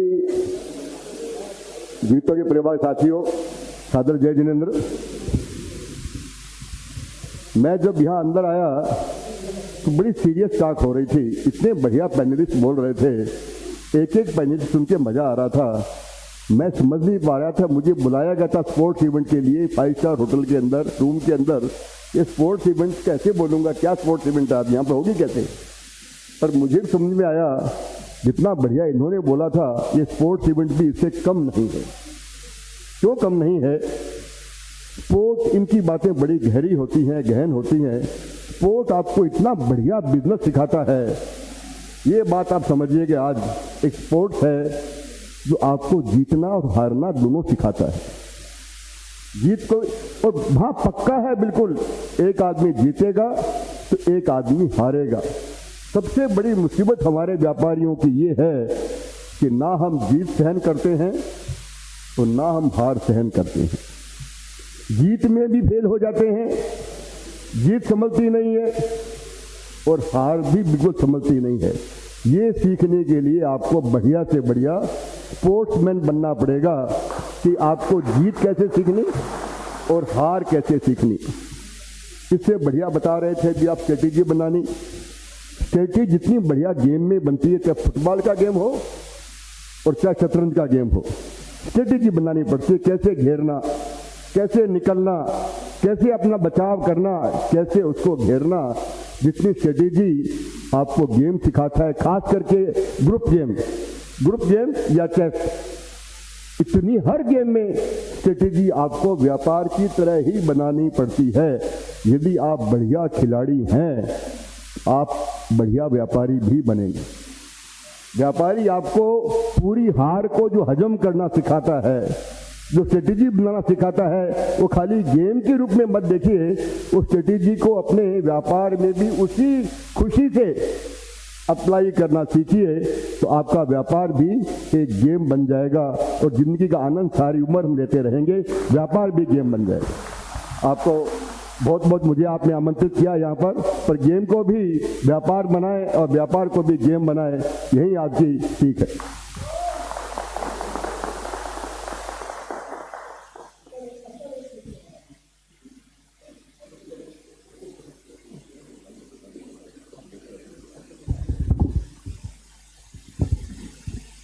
Thank you very much, sir.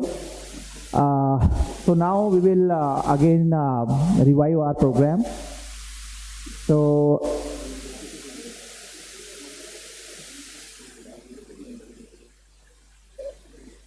again, a big round of applause for our panelists.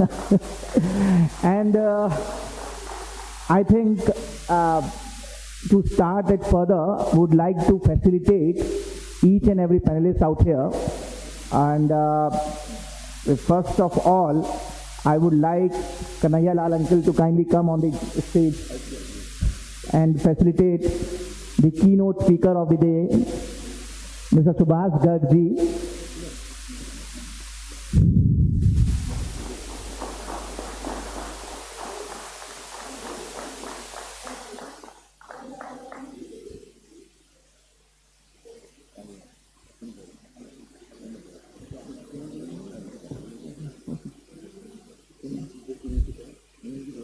And I request Hemant Bhaiya to kindly come on the stage and facilitate our panelist Jianand Poddar ji.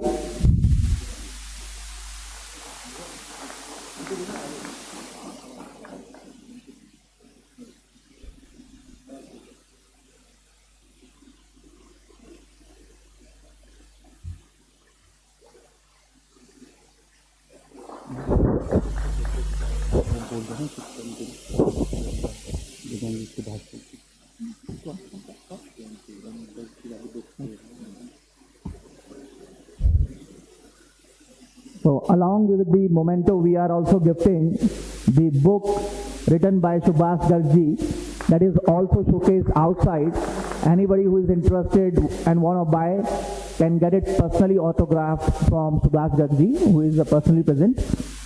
And one thing also I just want to mention here is that post-program during the lunch, the Q&A session will continue, and anybody who has any question regarding this particular session or anything pertaining to our topic can discuss the same.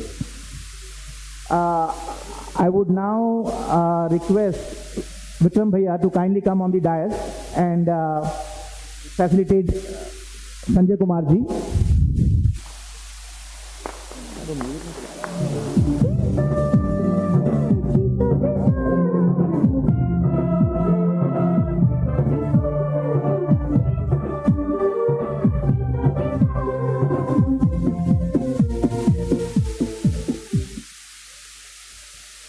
And I request Dilip Bante here to kindly come on the stage and facilitate Mr. Partha Roy Chaudhary.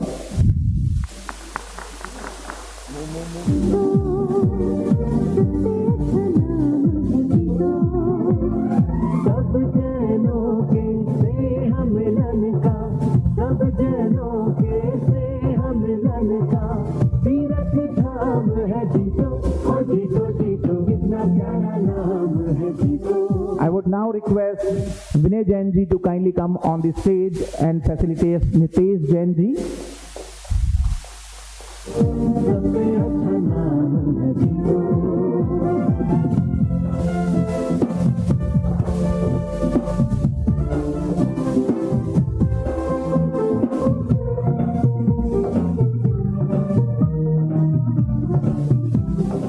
I would now request Mahesh Bhaiya to kindly come on the stage and facilitate Rajiv Bakshi ji.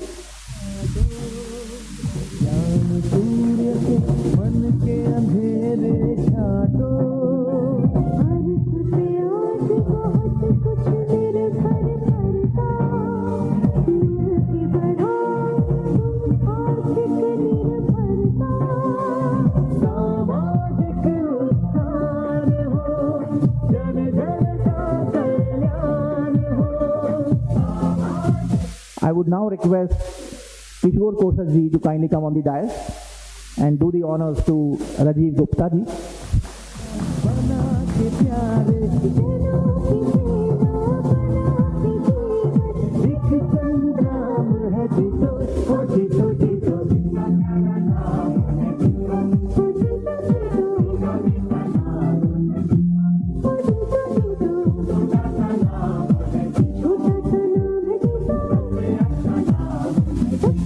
I would now request Praveen Ranga ji to kindly come on the stage and do the honors for Mr. Vinayak Shastri ji.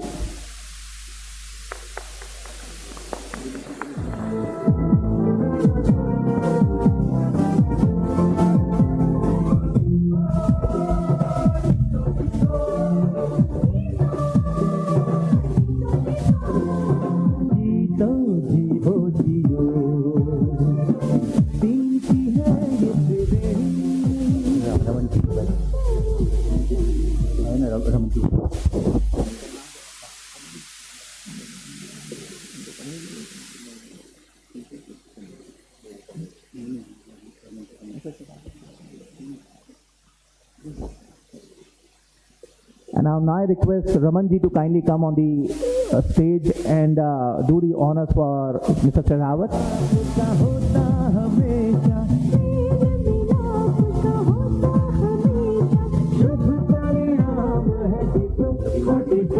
Naveen ji, please just join Raman ji for this.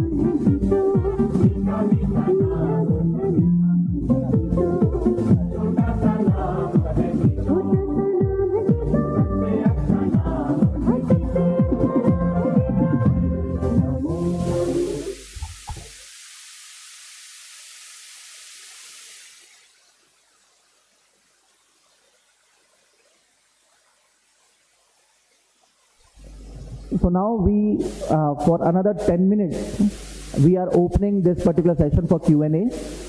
My request to all the participants that if they have any query, and yes, you have a surprise gift, and not it's no more a surprise now. We are gifting a book written by Subhash Garg ji for all the best question asked.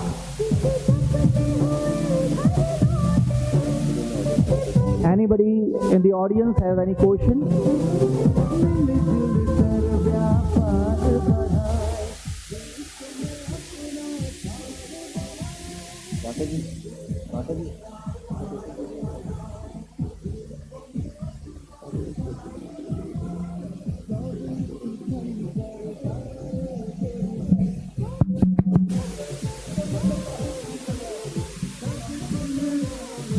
हर व्यक्ति ये चाहता है कि मैं किसी तरीके से crypto currency में इन्वेस्ट करूं और पैसा कमा लूं, बट जो गवर्नमेंट की पॉलिसी है वो थोड़ी अलग है।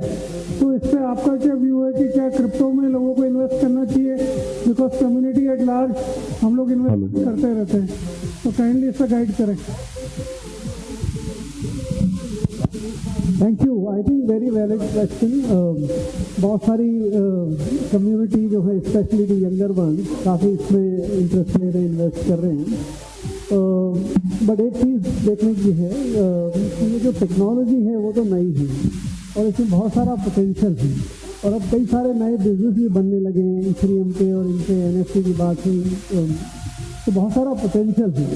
लेकिन ये नहीं अभी स्पष्ट है कि इसकी वैल्यू वैल्यू करें और इसकी थ्रू अभी जो स्थिति है तो ये मैंने I would put it in uncertain zone about valuation. Investment के पॉइंट ऑफ व्यू से I don't think it's advisable. अभी आपने देखा स्टार्टअप्स वगैरह में यहाँ पे भी वैल्यूएशन मेथोडोलॉजी गड़बड़ा गई थी, क्योंकि प्रॉफिट्स नहीं है। अगर प्रॉफिट नहीं है तो वैल्यूएशन कैसे करें? तो लोग सेल्स के मल्टीपल पे वैल्यूएशन करने लगे हैं। इसमें क्रिप्टो में तो प्रॉफिट भी नहीं है और सेल्स भी नहीं है, तो दोनों के बाद कैसे वैल्यूएशन? अभी दुनिया इस पर स्ट्रगल कर रही है, मैं भी कुछ काम कर रहा हूँ इस पर, इसकी वैल्यूएशन को किस तरह से किया जाए। जब तक ये क्लैरिटी नहीं आए तब तक risk.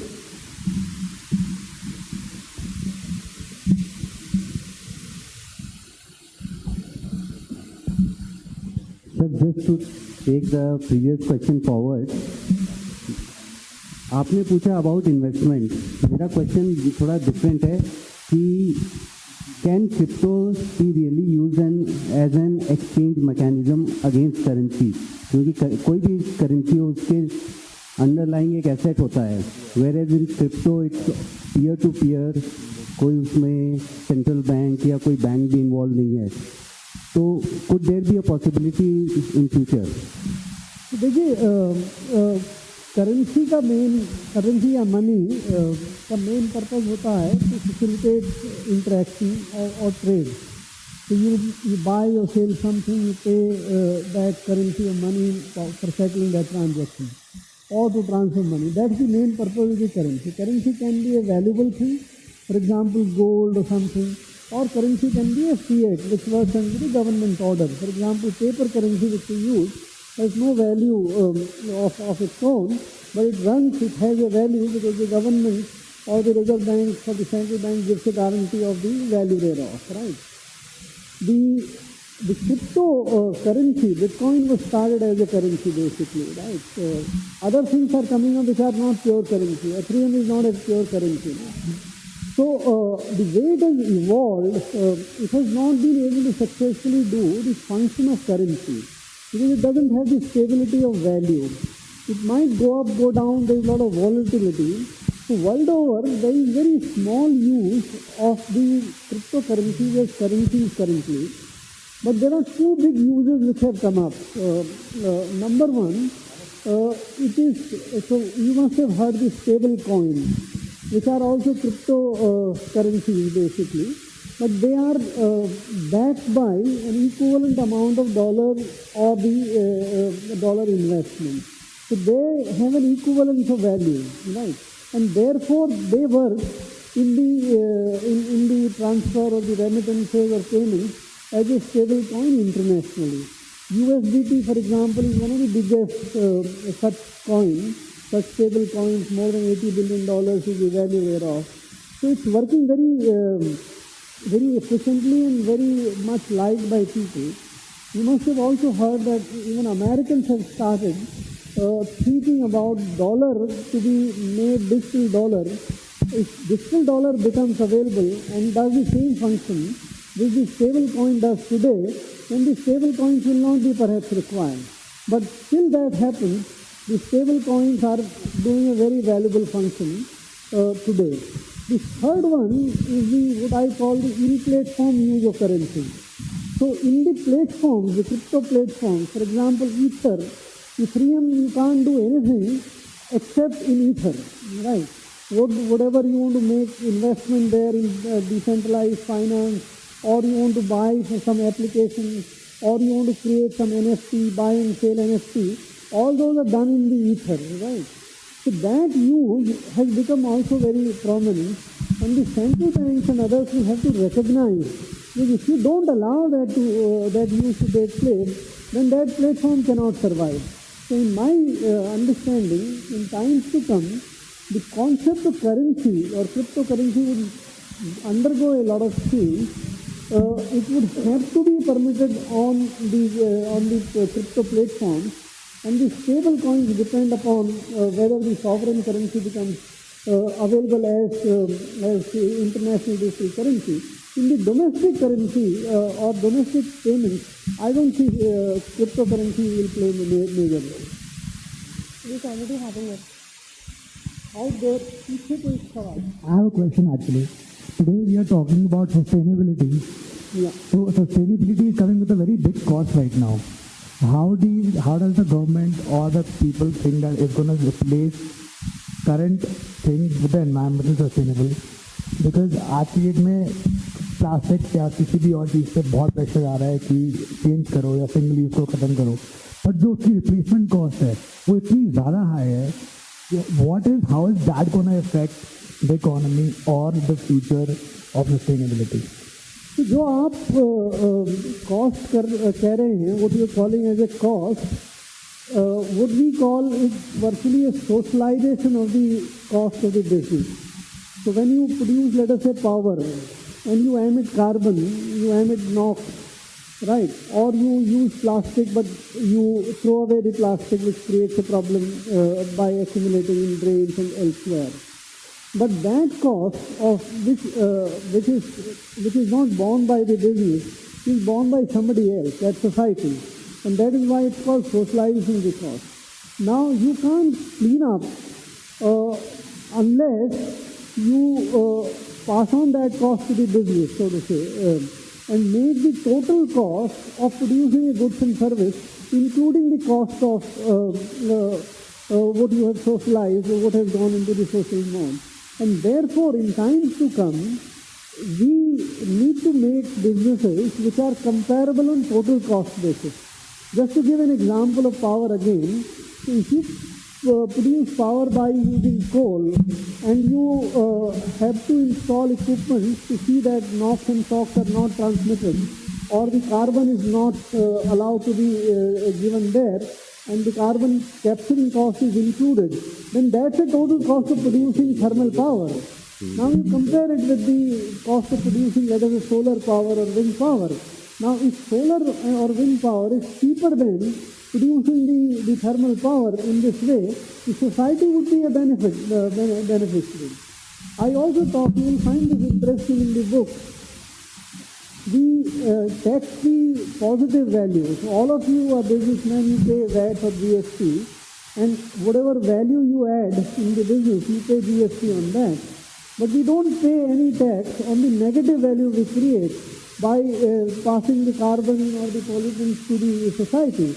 That we don't pay. So I have proposed, and we should now think of a concept of carbon or pollution tax on the negative value added to the society to make the businesses comparable with each other. Whoever produces the same goods and services with lesser negative value addition should be subject to lesser cost by very nature of it. And somebody who does with a lot of socializing of cost should be suffering higher costs. So I think in times to come, don't view this as a cost. View as a part of the total cost of production of the goods and service. And I think that society would be a better society, and that business would also be a better business. My question is regarding the 10 trillion economy. In a country having a 136 crore population, we have a taxpayer base of almost 8.5 crores, which is less than 8%, perhaps less than the 10 crore OTT subscribers. So to achieve that target, how do we do that? So how can we bridge that gap? So isn't it a time the government has to incentivize or encourage taxpayers, or perhaps the taxpayers should see some value that they should derive, they should feel encouraged or to pay tax? A sense of ownership should be instilled upon them. So what's your thought about that? So there are two aspects to it. Number one, the tax to be paid by those who create value. Those who don't create value or are not in a position to create value, they can't obviously pay tax. In fact, they deserve to get what we call subsidized. For example, in India, you mentioned about 8 crore businesses are there, and many of them are not paying taxes. But there are also 6 crore people who are incapable of producing anything goods and service because of handicap or old age or whatever, right? So those 6 crore people who are not in a position to produce anything and earn their living, the government needs to actually reach out to them and provide them something so that they can live a dignified life.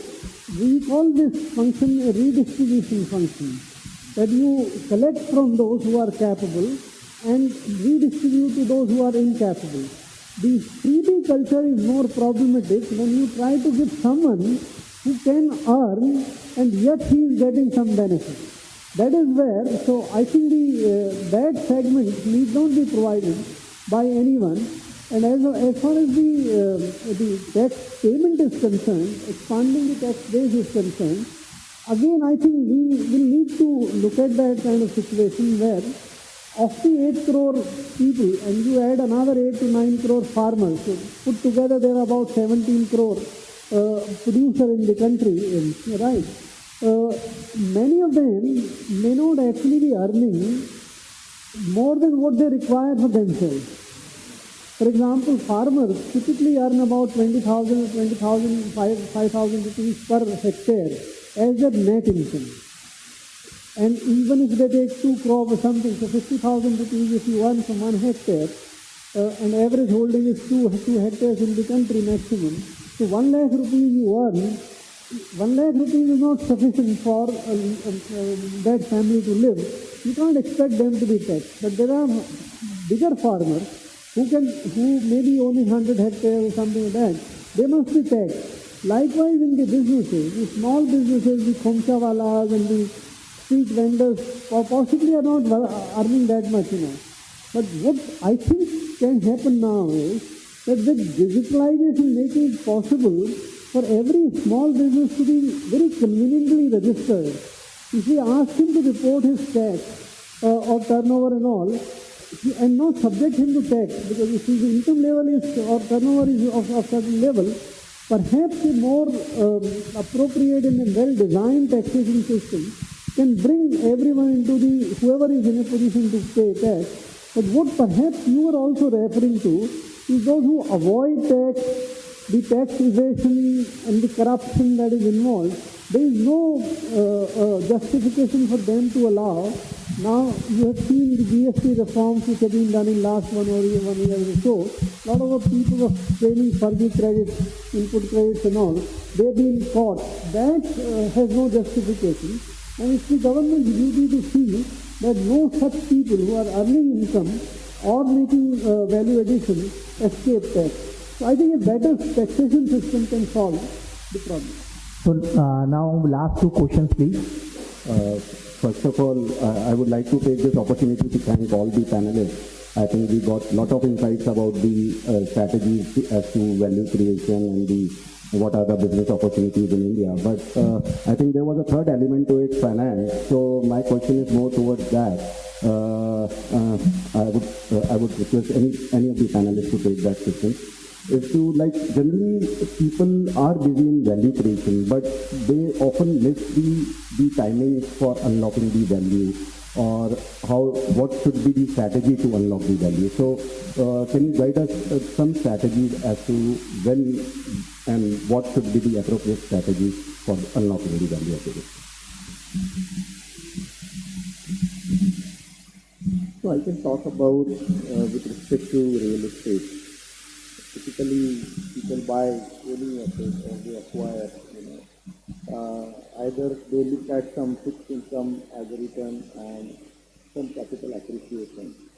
I don't think there is any fixed formula or any strategy.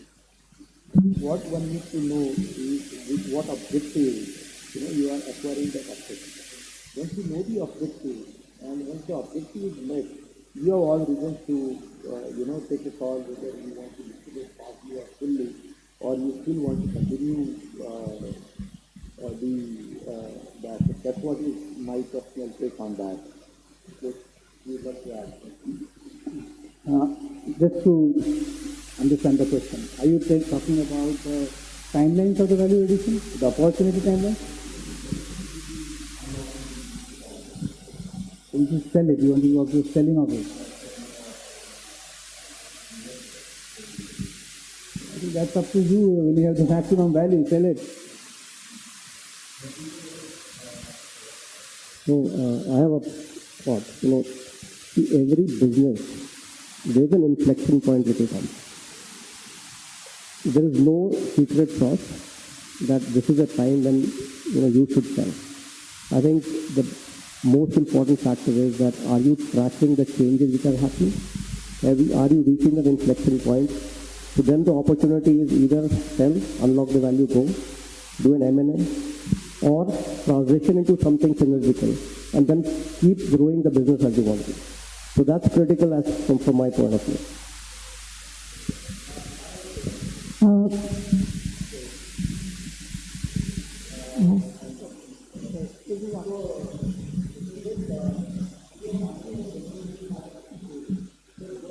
Two types of businesses, like one, people specialize into one business, then venture into second. And there are other groups of business, they want to, open 3 businesses or altogether different team at a time, which is a better way of working out. Like we see both of it. Like there are some groups who will go entertainment, chemicals, real estate at the same time, altogether different things. And there are someone who are focusing into one thing, establish themselves, and then move out to next venture house. If I have to answer this question, see, my sense is that whether it's a family business or business is run by professionals, ultimately what you think is your competitive advantage. So that is where you're competing. You're not living in a world where you can, a monopolistic world that whatever you do will fail. In a competitive world, if you believe that you have advantage in second business as well, and you have capital and the time, entrepreneurial time available, you can expand into second business, right? But if you think that you're best at the business you are in, and you can scale it up to get that much profit which you otherwise would have got it from the second business, and you stay on course. The examples are number of there are several examples. People have invested in multiple businesses. Many of them thought that it's very easy, just borrow from banks, put some capital, buy indirectly or something, and if you produce that good, there is sufficient demand, you will be able to make profit. But you see that many of those businesses did not succeed. People had to scale that off and get out of that. So I don't think it can be either or kind of question. It will depend upon the abilities, the capabilities, the entrepreneurial capital and the competitive advantage which you have to decide whether you should have a horizontal expansion or you should have a vertical expansion. Last question. I have one question. So, I think there is a lady.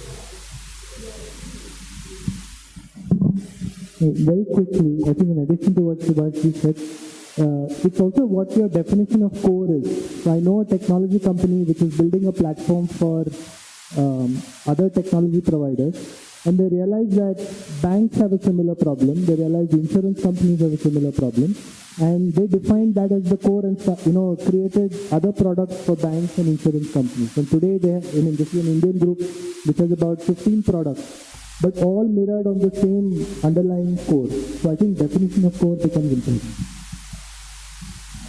So my question is that basically inflation, highest inflation ever in US and in India right now, and whereas the stock market at the other way is having a bull run, not right now today, but for a period of time.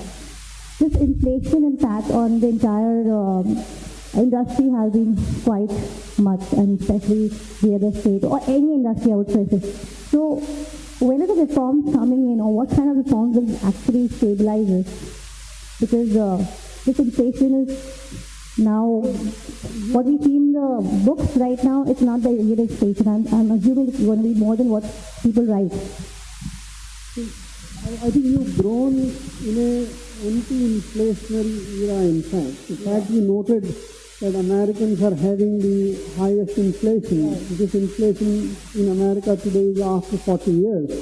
If you had lived in 70s or early 80s, the inflation in America used to be also in double digits. Right. In India, we have lived through the inflation which had been double digits for many, many years together. Right? So, but inflation is a very bad tax, so to say. It taxes the poor more and it destroys the value of assets, especially the debt assets. So if you have sort of invested somewhere at 5% or 6% or 7%, and if inflation goes to 8% or 9%, your principal is eroded rather than you gaining. So it is a universal consensus that the inflation should be low. Right? But some times have come, like what you saw recently for the last 2 years or something, where Americans and many other countries decided to put a lot of money into the hands of people without any corresponding production of goods and services, what we call helicopter money type of thing. So that created a lot of demand, and that demand accompanied by a situation where there were supply disruptions because of many, many things, led to the inflation. Now the war in Ukraine and Russia has aggravated that problem as well. For example, just look at the wheat. So the global wheat export or the global wheat supply, about 25% comes from only two countries, Russia and Ukraine. Now that supply is disrupted. So if the global supply of wheat has got reduced, the demand remains. The people have to eat, right? The prices will go up. You must have also heard about what is happening in Indonesia. So Indonesia produces 45 million tons of oil. They consume only 15 million tons, but they put a ban because the domestic prices are also rising. This will have impact on our edible oil prices, etc. So my sense is that the inflation what we see today is likely to be there, but it's not permanent.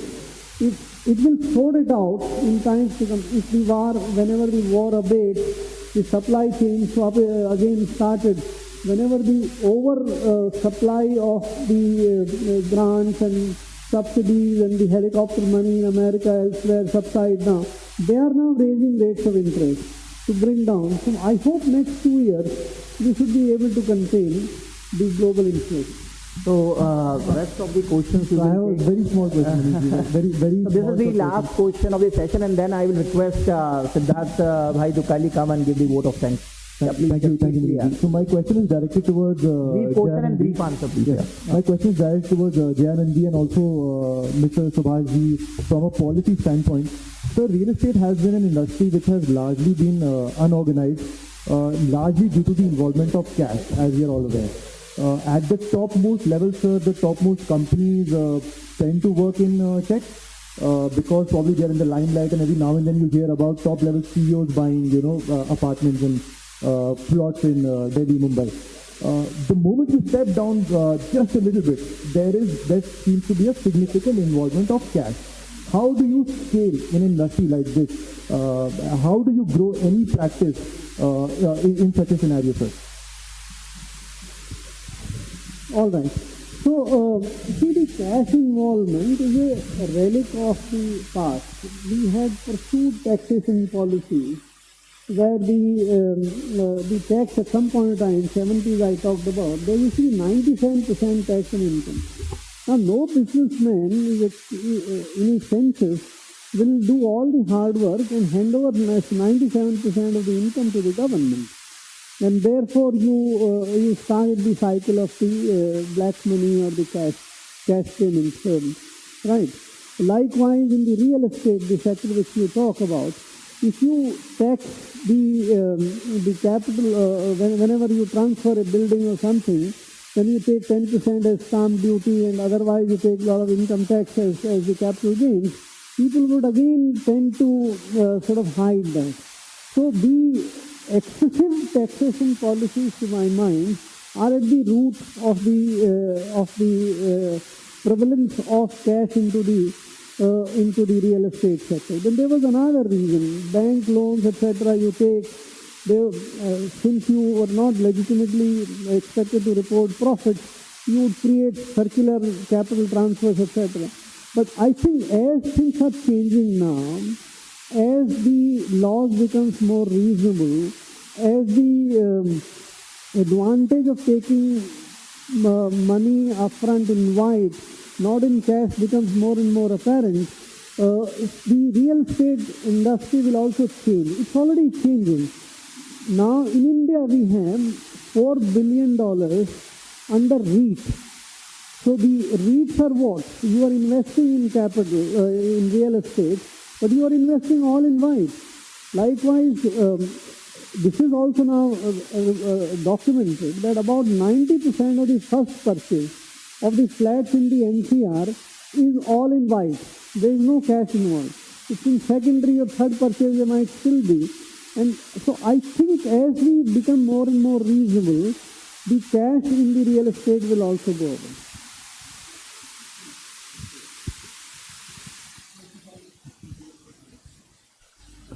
Hello, Namaste, Jai Jinendra. I'm Siddharth from Delhi Youth Chapter 7. I would really like to thank first all the panelists for coming and giving their time. मतलब इतना time निकालना हमारे लिए thank you so much. And what JITO is doing, I just want to bring a small brief about it. We are just empowering our youth, current youth, to do businesses together and to connect with you people.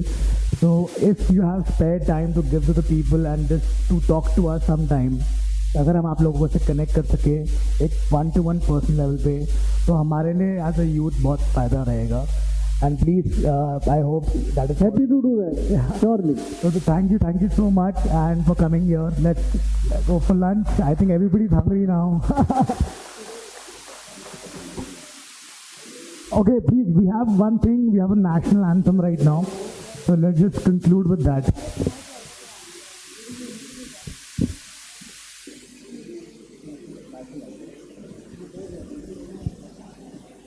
एक second के लिए बस national anthem हो रहा है, अगर सब खड़े हो जाएंगे तो बेटर रहेगा.